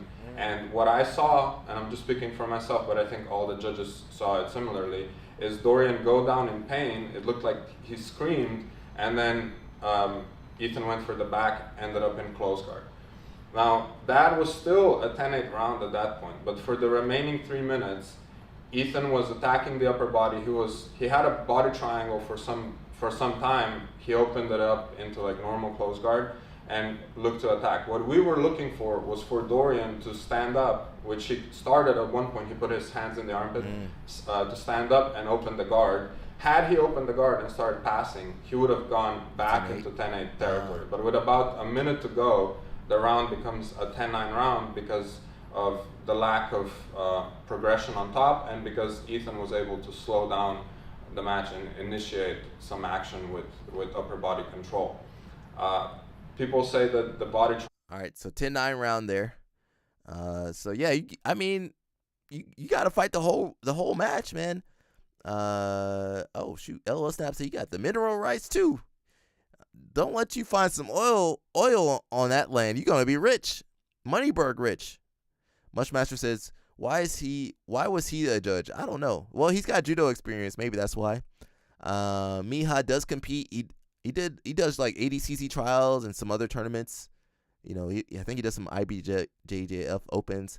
Isn't he an active competitor? Yeah. I think he's also one of the owners at Legion, Keenan School. He does have judo background, I guess, that, and jiu-jitsu background. I guess that's why he's one of the judges. But he's also the head judge. He's the head judge. Now, you ain't never going to see the head judge at a ADCC or IBJJF. You ain't even going to get a chance to see that person.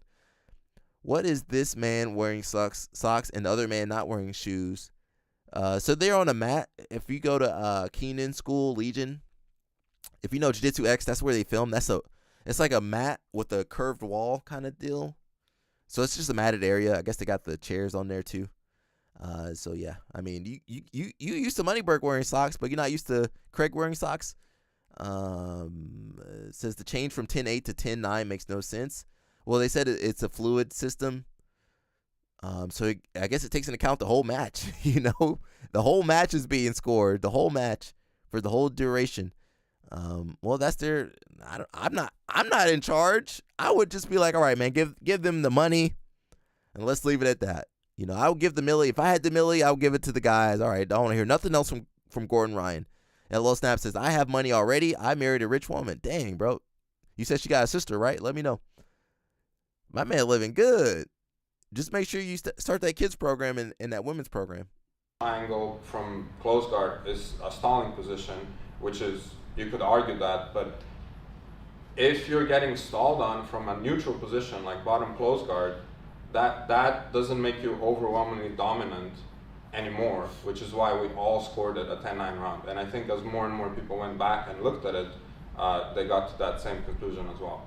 And then the last round between Nicky and Luke, the controversy in the score there, I believe, is that for the first 3 minutes it was an engagement on the feet where they were both kind of like trading throw-bys and not that much happened. But then Nicky got the takedown immediately past the guard and was controlling through dominant positions. In a minute-by-minute breakdown, when we get to the last minute, is when he crosses into 10-8 territory by attempting submissions. She's smart, man. Your wife's smart. A Dars/Armin north-south choke, which looked to be getting a reaction out of Luke, and then at the end he was initiating action, trying to get the submission with a triangle attempt from out, which then led to Luke getting back to guard, but it was because Nicky was initiating action and going for submissions, which is what is the #1 criteria in the rules that we look for. She's right, bro. I'm sure She's that right. all of the judges had the 10-8 in there by a close margin, but that was the correct thing to score. I would have scored it if Luke was doing that to Nicky, if this situation was completely reversed, because there's no benefit for us judges who have been impartial from the first competition to judge anything that we don't believe should be scored. So that's it.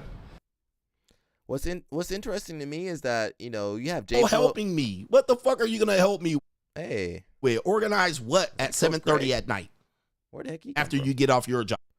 He got a better stream than me. Let me get out. Where'd you come out? Where'd you come from? He got a better stream than me. Yeah.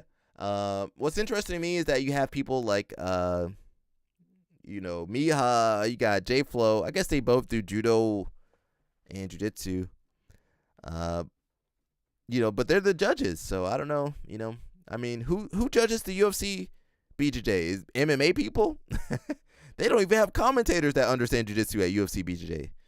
So, as much as you guys hate IBJJF, I think, you know, they got the best referees, the most, you know, at least the referees know this.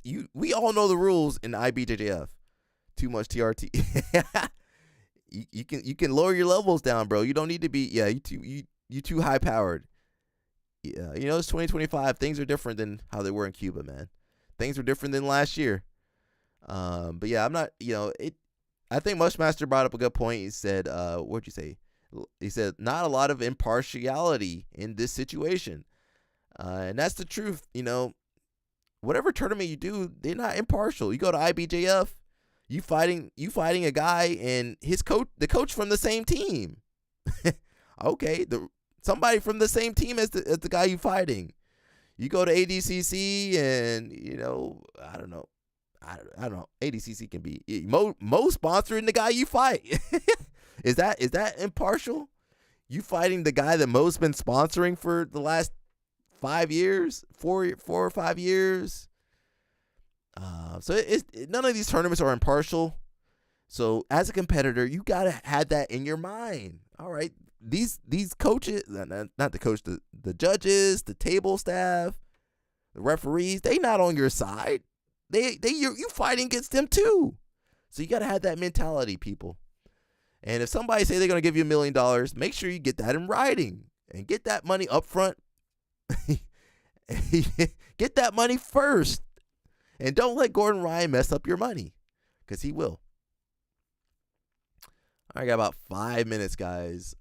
You know I love talking about the difference between boxing and wrestling and MMA.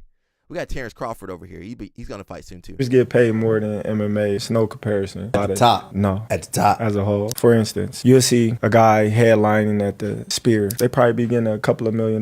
But you'll see a guy on the undercard of a big show probably making more money than that guy. Which guy? Guys. We don't want to open up the books now. We don't want to open up the books. You're right. I do agree. At your level right now. Not me. I'm saying on the undercard. Because y'all do 1-on-1. You show up, you get 50,000. You win, you get another 50,000. You get the knockout of the year, you get another 25,000. Let me say that's for entry-level UFC fighters. When we first fight in the UFC.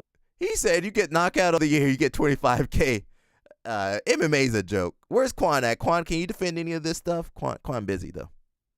UFC, you might be making 10 and 10. You go out there and win, you $20,000. Right. To where there's boxers that maybe 7, 8, 10 and 0. Hey, you want to fight this fight? All right, $2,500. That's all I mean. Okay, so let me break it down to you. Right. UFC, that's like the top of the top. So we talking about the big stage. So once you make it to the UFC, you in the big leagues now. When I make it to the big leagues, when I'm on TV, I'm making more than you making when you come into the UFC. There's one thing that we can't say about the UFC. There's no running. Right. You know what I'm saying? How long did you have to go out there and literally chase a guy like Errol Spence before you made it happen? 5 years. How long did Floyd Mayweather had to fight Manny Pacquiao? 7 years. In the UFC, Dana White's like, you know what? You don't want to fight? Give me your belt. There's also a pride to be able to say that I'm also fighting the best competition at the right time. Right. You know what I'm saying? So it's somewhat of a double-edged sword. Mm-hmm. There's a competition side, but then there's also the financial side too. I can agree with you on that. Boxers get paid more than MMA. It's no. Cejudo trying to argue, but you do it for the challenge. Nah, you professional fighting, you make money. That's why you're a professional fighter.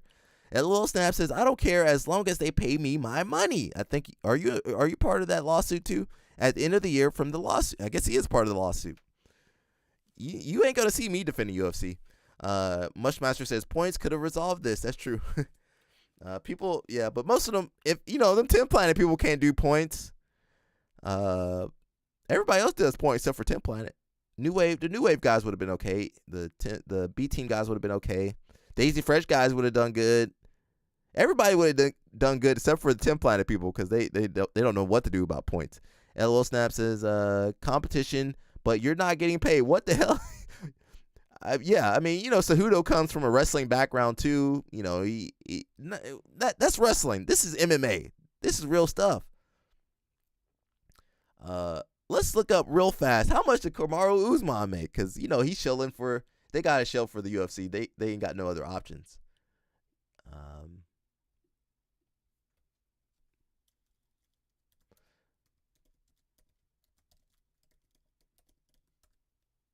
I got to dip in about 3 minutes, people. Who else live streaming for 3 hours about this stuff? Just me. Some stories I missed. Kamaru Usman, whose net worth is estimated to be around $3 to $4 million as early as 20. That's too low. Isn't that too low? That's too low, people. Can somebody come on here? Quan, are you here? Can you defend this payment, this amount of money? 10 Planet can't even win EBI. They gonna beat Grippo though. Yo, yeah, 10 Planet. I like some 10 Planet people. Right around 50K, 500K is my payout from the. Wow, I need all my money. I'm going to buy. Yo, make sure you give me a little bit. Give me about $10. Go buy some cows too. Yeah, man, I'm happy for you, bro. Then they should have paid you that money how many years ago? You said was it Strike Force? What were you part of? When were they supposed to pay you that money? LOL Snap says I made more than that and Pride. When were they supposed to pay you that money though? They hold that 500K for 10, 20 years. That could have been your retirement. You could have had a good nest egg 10 years ago, 15 years ago. And they've been holding that money this whole time. They just paid Anderson Silva $10 million. Yeah, $3 to $4 million. That ain't Strike Force. Oh, and Pride. Dang. And they were how long did they hold that money for? Dang, LL snapped him. He a beast over here. Don't fight him, people. When were they supposed to pay you that money though? When did they over your career? Like when was your career though? I'm just trying to see how long ago it was. During both buyouts. Oh, when they bought 2009, 2010. When did they buy out those? When did they buy out those two? LL Snap, who do you fight in Pride? Yeah. I'm just trying to figure out how long ago was the buyout, or yeah, I guess that's the word I was trying to say. So Kamaru Usman got a $3 to $4 million net worth. That's too low, man. Like, you comfortable, but you still gotta work. You know, you still can't be balling. You know, you can't be spending too much money. I mean, you still one financial hardship away from being broke. 2006. Okay, well, dang. You know what would your whole life would be different if they gave you that money 20 years ago. If you had that $500K in 2006 or even 2015, your life would be different. I mean, this is terrible, bro. And people keep defending the UFC. Over here it says 12 million though. It says 12 million. Maybe this is more accurate. But you know people got to be inflating their net worth. It says, as per Celebrity Net Worth, Usman boasts a net worth of $3 million. However, on the contrary, MMA Salaries deemed his net worth to be significantly higher and reported that he earned $12 million. All right, so they say he earned $12 million. I don't know what to believe. So 3 to 12 million. I'm hoping it's closer to 12 than the 3. Now let's look at Terrence Crawford's net worth.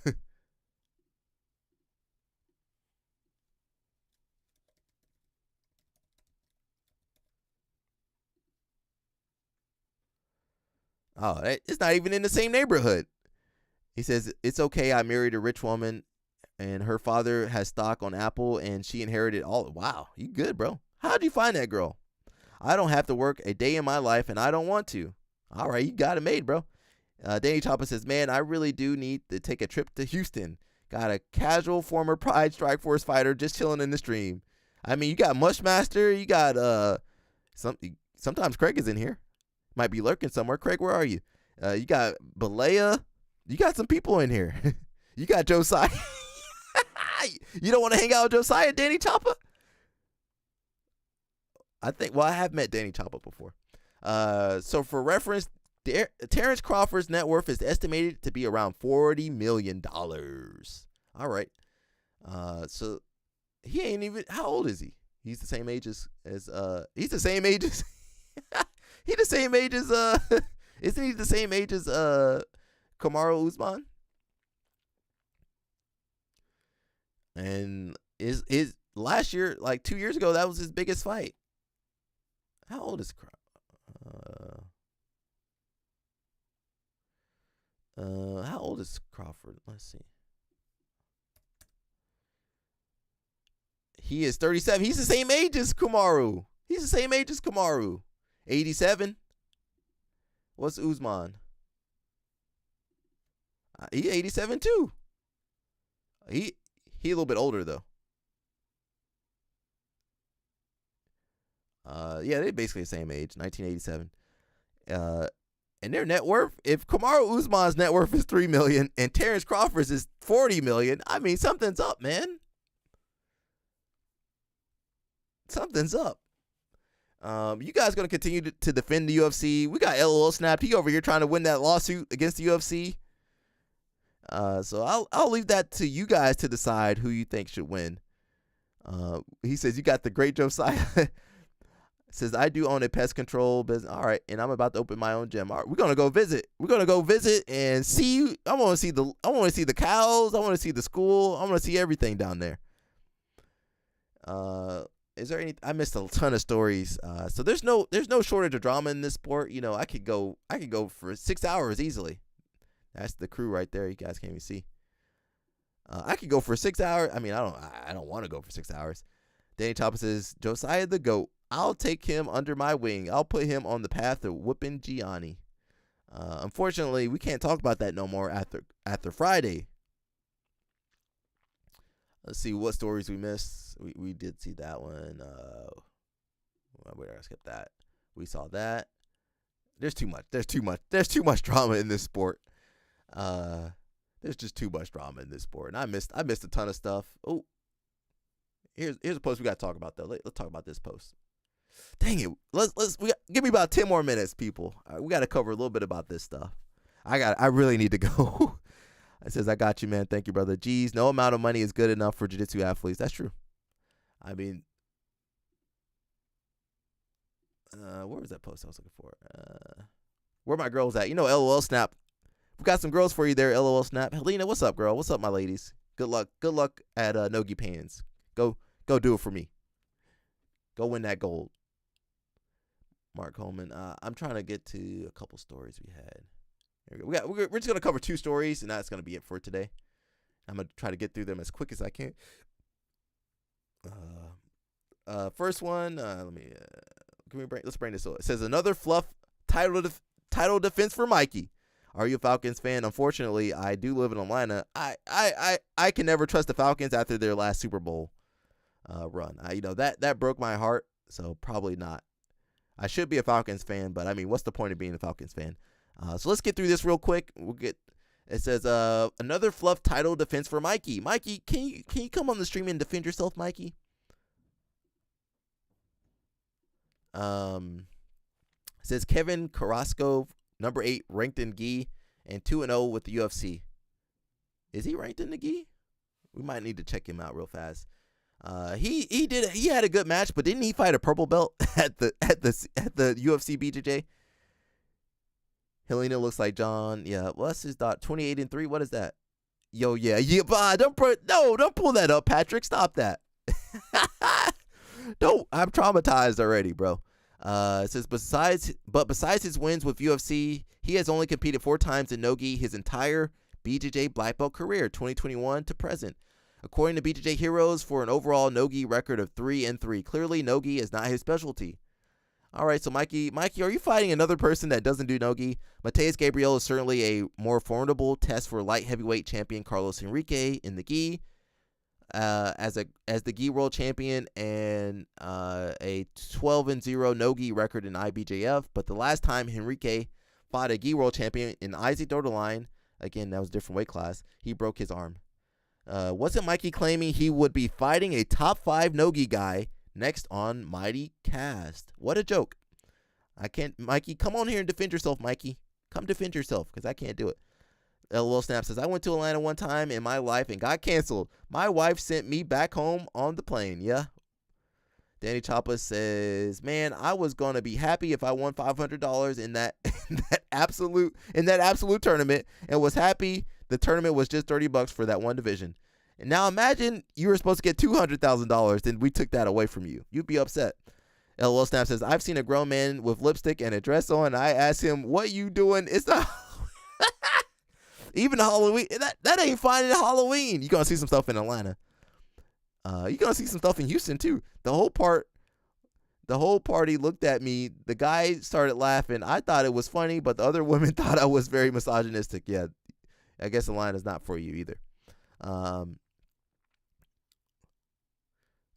He said it was top 5 guy who has competed in no gi before, which is probably technically all true depending on who's doing the gi ranking.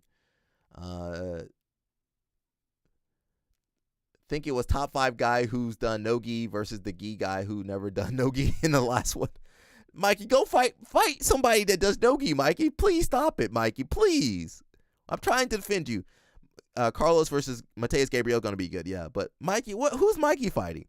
Diego Pato did the right thing by refusing UFC's low ball money and contract exclusivity to face Mikey. UFC isn't trying to grow the sport; they're trying to monopolize it. I keep telling people that you don't want to acknowledge that. Where's Quan at? Quan, where are you? Well, they are trying to do both. Grow the sport helps them cash in on a monopoly. They can cash in with less investment by simply pulling major names like Mikey and Tackett. Just feed them whatever cheap names will sign. That is what Mikey doesn't understand. I agree 100%. They would be better off sticking with the Fight Pass invitational format with the bowl. They will try to follow the UFC model and monopolize the sport by gradually getting the best guys to sign multi-fight contracts. You're not going to get paid over there, and market themselves as the best. I think they've struggled in signing really high-level competitors to this point and are probably evaluating based on current numbers from UFC BJJ events and Fight Pass invitationals if it's worth offering more. How do you suppose they're going to give you the lowest figure they can give you? How do you suppose they will make money with 3 to 4 top 10 guys and a bunch of cans? That's not sustainable. They don't care about the best guys. They want a few names to draw attention, and then the plan is to lock everyone down on lowball exclusive contracts and use the promo machine to convince everyone that if you're not in the UFC, you ain't even worth talking about. You guys support that too. It's the game plan they run in MMA, and they absolutely going to run the same one when they get enough of a foothold in BJJ. They don't care about the best guys. Look at how many of the new signings come from the Contender Series and Tough now instead of regional scene. Well, the regional scene is dead because of the UFC. There's a couple of regional scenes, but the UFC's done a lot. The UFC is the product now, not the fighters. They want you tuning in to see UFC BJJ, not Mikey or Gabriel. They won't sign more than a few top guys. Bringing in nobodies to feed their champions helps them out because the champs can get finishes. Mikey, come defend yourself. Just look at the stalemates at CGI. People couldn't stand it. Feels like one all over again with Mikey. Fool him once, shame on the promotion. Fool him twice, well, shame on him. It will be tough to monopolize it with these mismatches. They will have a bad rep of predictable outcomes. When did Pato refuse the UFC? This is news to me. These matches are to have highlight reels to sell to their MMA fan base who are clueless on jiu-jitsu. The average MMA fan thinks jiu-jitsu is just hugging on the floor and will boo when the fight hits the floor. So they need highlight reel submissions for them to get excited. This is hard to do if the competitors are evenly matched and win on points or judges' decisions. Mismatches are the best matches to watch in BJJ. They are spectacular, cool expositions of technique. High-level BJJ is boring, and regular people don't understand what's happening, except it seems like they're both aren't doing anything. People should look at how WWE grew during their territorial expansion of the 80s and what they recently did with the next UK. Yeah, it's pro wrestling, but the business side of it is real, and WWE and UFC are under the same umbrella now. Who cares about UFC, BJJ? People should never complain about CGI being boring with a low sub rate if they then also complain about mismatches. UFC is building a brand. Imagine if they only booked the best guys at first. The events would fail because they are hordes of idiots watching. Here's your guys, girl. Can you guys see that? I don't like Claudia. Uh-oh, that download something. I mean, I don't like her as a coach or athlete or anything, but, maybe you can like her as an OnlyFans. LL Snap says, Roberto, what happened? Sorry, I be reading. LL Snap, my man a misogynist. He says, I seen a man in a dress at the stoplight.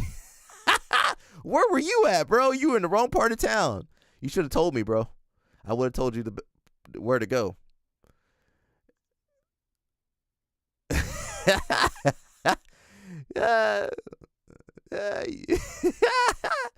Says, man, I don't think I need to tell you this, but never change. Snapped ain't gonna change.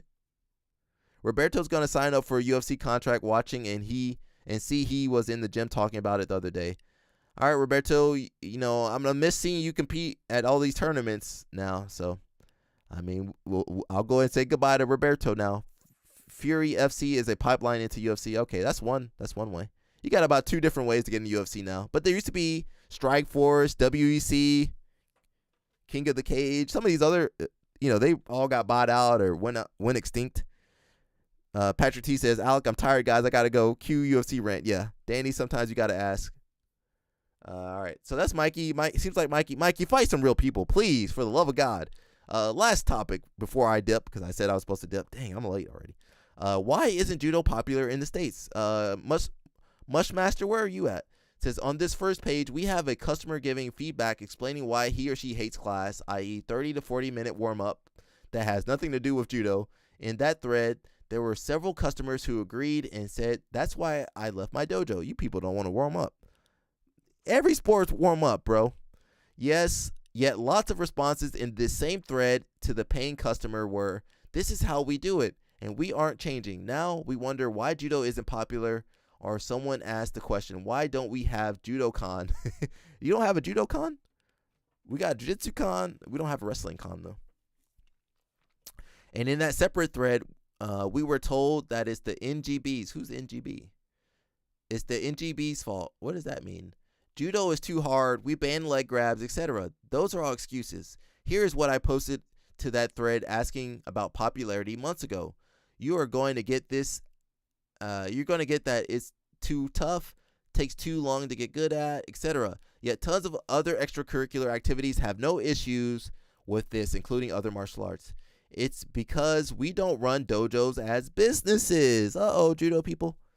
Roberto's not finalized. I don't think his dad's going to let him sign that contract. I mean, Roberto's a grown man, but he's going to listen to his father. Affliction paid me $300,000, and I didn't even fight a fight. Wow. Then they went under before I could even fight. What, man, LOL Snap, you lived a blessed life, bro. Making a ton of money, and did you bankrupt them, bro? What the fuck is convention? Like Jiu-Jitsu Con, Jiu-Jitsu Con, Judo Con.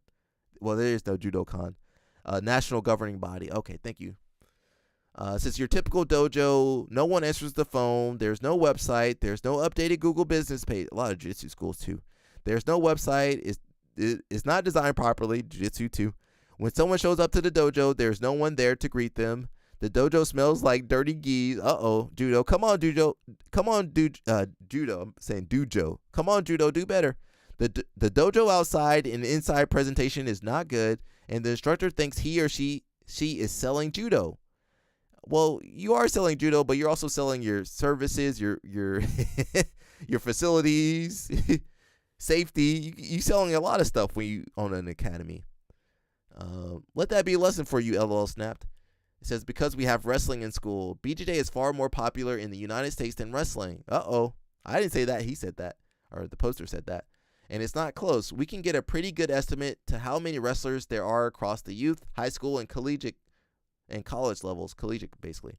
The last numbers I could find, USA Wrestling has 300,000 registered members. Flow Wrestling claimed there are 300,000 wrestlers in high school. I don't know if high school wrestlers also have to be a part of USA Wrestling. Probably if they do, outside of school wrestling. But let's say they don't. There are, from what I could find, somewhere between 12,000 and 14,000 college wrestlers. Regardless of the numbers, it's safe to say there are under 1 million in the U.S. wrestlers. There's no question that at this point there are millions doing BJJ in the U.S. I would guess no less than 3 million. I think I heard Jimmy Pedro estimate there are 4 to 5 million people doing BJJ in the U.S. Whatever the actual number is, it's safe to say that wrestling's numbers aren't remotely close to BJJ. It's probably because in the U.S. judo classes are treated as a business, and there are better martial arts. They not treated like a business here in America. There are better martial arts businesses out there. In many other countries, for example, in Europe, judo is run as a sports club or hobby and on a voluntary basis for only a small membership fee to cover costs. So it's more accessible and people are willing to either put up with it or volunteer their own effort to improve it. I also heard it's because the U.S. interest in martial arts coincided with the karate craze, not the earlier judo craze. It started with the kung fu craze first, I believe. In the 70s, then karate, then taekwondo, right? I could be wrong. Judo was first. Judo was popular, the 20s and 30s. Also, I remember when I was a kid, no one wanted to send kids to do judo because it was seen as being more dangerous than karate. Since the IJF, International Judo Federation, makes sure that judo is first and foremost an Olympic sport, and no one in the U.S. cares about that. Bring back leg grabs, train no-gi, and train self-defense scenarios, like trying to enter into throws while the other person throws strikes with gloves on, and suddenly gringos will be interested. The current federation leadership is is basing their model on the success of international tennis. Guess what? No one in the U.S. follows international tennis either. A little bit, but not like super hard. Greco-Roman wrestling is our most popular and successful grappling art by a country mile. Are you sure? Where are you talking about? Mixed martial arts as a media market is still rather new in this. He's in a different country. But even within that segment, judo still gets less love than BJJ or wrestling. Judo captured the fascination of Russians who exported it to the Soviet world, both as judo and sambo, which can be seen in the top talent coming from the Russian ex-Soviet space, Central Asia, and former communist bloc countries. Even France's judo culture, the second best Olympic judo nation on the planet, was established by Russians. Didn't know that. Mowington says, I kind of agree with this rant. Don't like the judo culture and comp rules. BJJ is more relaxed, so more fun. That's true. Judo's fun too. My gym is clean. Look up Haven Jiu-Jitsu, Houston, Texas. We even got pictures of the bathroom. Okay, we might check that out. How many bathrooms you got though, bro? That's what I care about. USA Wrestling is just one organization. It's not even the biggest one. In America, AAU, okay. It says AAU and a few other organizations have over 1 million plus people in them. Okay. For wrestling, though, judo, Greco-Roman wrestling is for all the folk style and freestyle rejects that couldn't hang. I don't want to hear that from you, LOL Snap, because you got one of the best Greco-Roman wrestlers. What's my man that just retired? Can't remember his name, but the big guy. And think about Carolyn, Alexander Carolyn. You got some really good Greco-Roman wrestlers. Kamal Bey. 3 million, you think? Maybe, I don't know. If you count youth wrestlers, it might be a ton. It's not only in the U.S. These are not excuses. Judo is difficult. The progress is slow. You need to learn technique names and rules in Japanese. Judo hurts. Injuries happen along the way. Also, you need a judo gi and a good infrastructure to keep training for a longer time. After all of this is provided, you are getting Diashi humiliated in the first 10 seconds of a match by a smaller guy wearing a ragged judo gi who has been training since he was 4. Most adults don't have time or guts for this, especially in America. If an adult finds a sport not compelling, they will not sign their kids in. Paying customers who demand to be good at judo after a month are delusional. Where are my jiu-jitsu people at? You couldn't have a money burg in judo. It would be tough. Says the long warm-ups are there for a reason, to prepare a body for movements outside of regular people range. If you think you can skip that part, you won't train too long. BJJ is popular because it's immensely easier for newcomers. When it's becomes difficult at blue belt, the dropout rate is high.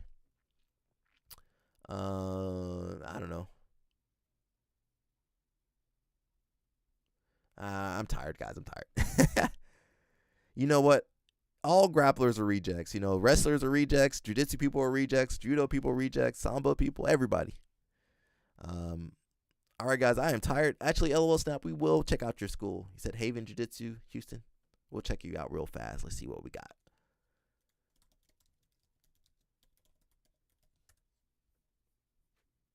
Is this your school? Is this the school? Is that you? All right, guys, we're gonna watch it. We're gonna look at LOL Snap's bathrooms real fast. No, did he? Is that the school?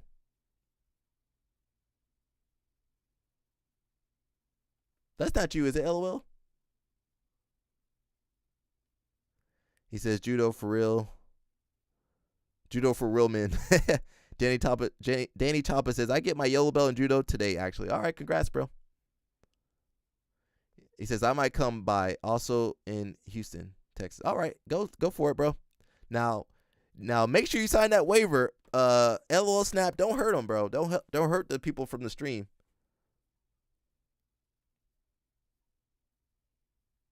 That's the school. Okay, where's the bathroom at? Where are the pictures at?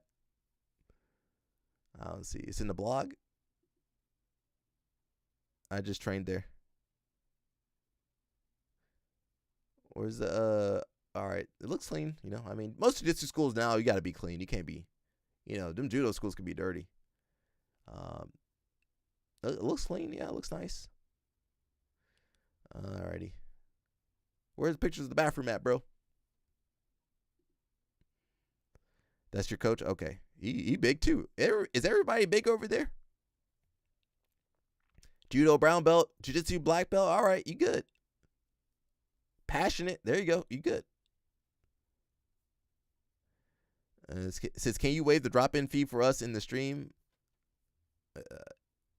You got to ask him. Ask him. I ain't got the... he just got done training. They got a full schedule, you know. LL Snap, you know you got to have kids program, have the women's class. Yeah, what's today? Tuesday? Yeah, they just finished their lunch class. Yeah, it looks like a nice gym. Yeah, all right. All right, we done. I'm done for today. No drop-in fee. Cool. It's on Google. Let me go back. I'll give it one more shot, bro. You know, LOL Snap be making me find stuff. I can't find nothing over here. Dun, dun, dun, dun, dun, dun. See photos. Oh, that's a nice place. All right, I might need to stop in. Ah, there we go. Nice and clean. Clean, clean, clean. There we go. That's all we need. You know they got space in Texas, bro. All right, it looks clean to me. All right. There we go. Hey, look at that bathroom. That looks good. Yeah, I got toilet paper. We good. Urinal, we good, bro. We good. You got a shower, though? Where's the shower at? All right, guys, that's it for today. We did a lot today. We covered Craig Jones. The big news was that the secret sponsor, anonymous sponsor, took his money back. Now, if that was me, you guys would be arguing with me. I do need to go to Texas. It's been a while. Last time I was in Texas was with Mushmaster. That's the last time I was in Texas. I need to go back. That's basically it for today. You know, we did talk about website's looking good. We talked about Craig Jones and anonymous sponsor. You know, they took the money back, so no go. We talked about Gordon Ryan. He's salty as usual, upset. You know, pay your guys then, bro. Pay your guys. You got all this Moneyberg money. Pay them. We talked about a lot of other stuff. So it says that's the front. We have a different gym in the back. Oh, wow. Dang. Yeah, I didn't see it. I'll have to look at it next time, man. I'm sorry. 3 hours, bro. 3 hours, 3:30, bro. 3 hours, 30 minutes. Who else talking about jiu-jitsu for 3 hours Monday through Friday? I don't know. Should be on tomorrow. Got to see about Friday because I'm flying out on Friday. And if you guys don't know, we got a very big bet, me and Josiah, you know, that if, you know, Gianni Grippo does not win EBI, that's it. No more talk of Grippo ever again on this live stream. So I got my fingers crossed. Josiah's been getting exposed on Reddit, on the chat. He's been getting exposed everywhere. Yeah, awesome. We got people meeting up. We got people training for the first time. So this chat can change your life, people. So please let people know about the live stream. We're trying to get to 1,000 subscribers soon. They keep all the Cubans in the back. Okay. I might think I'm training with you guys. So show you guys some moves. Yeah, we're trying to get to 1,000 subscribers. We're actually getting close. I think we're at 914. So that's basically it, man. If I missed some stories, that's just how it goes, bro. Otherwise, stay out of trouble, everybody. And remember, today is Handsome Tuesday. So be handsome today. Be nice today. Josiah, get out your system, Josiah, because this is thank you. He says this stream is the best part of my workday. It's awesome. I'm glad to hang out with everybody. It's fun. You get to make some connections, get to interact with people. You know, you don't really get a chance to interact. Maybe you can interact in the comment sections, but this is like real time. So, you know, I enjoy interacting with everybody. So hoping this channel grows, hoping the live stream grows. And I need you guys to help by telling people about the live stream. That's it. And I'll see you guys tomorrow, God willing. You know, that's it. Everybody stay out of trouble. And Josiah, get out your system, Josiah, because come Friday 8 p.m. Eastern time, I believe Eastern time, no more talk of Grippo on this stream. We're going to be doing a celebration that day. How should we celebrate? Let me know tomorrow. How should we celebrate Grippo on Friday? LL Snap says, I need to start streaming and make a podcast. Just start. I'm sure you got some cool stories. You got some scary stories too about Cuba. Just start it, man. Just start, That's how I did this. I just started doing it. And then, there'd be about 2 people on here, 3 people, and now it's growing. So that's it, man. I'll see you guys tomorrow, God willing. Peace out. Stay out of trouble. Stay healthy. Danny Thomas says, definitely take it easy. Thank you, brother. We growing, I thought it was taking a long time to grow, but I look at other people, their live stream, they're not as consistent as me, but they be having 50 people, 50 views, 10 views on their live stream. I be getting some views somehow. Something's working. Too much work. Yeah, you might get canceled. That's true. You for sure might get canceled. YouTube would pull the plug out for you. Get that static. All right, guys, I'll see you guys tomorrow. Let me get out of here. I got to say that about 20 times before I dip, but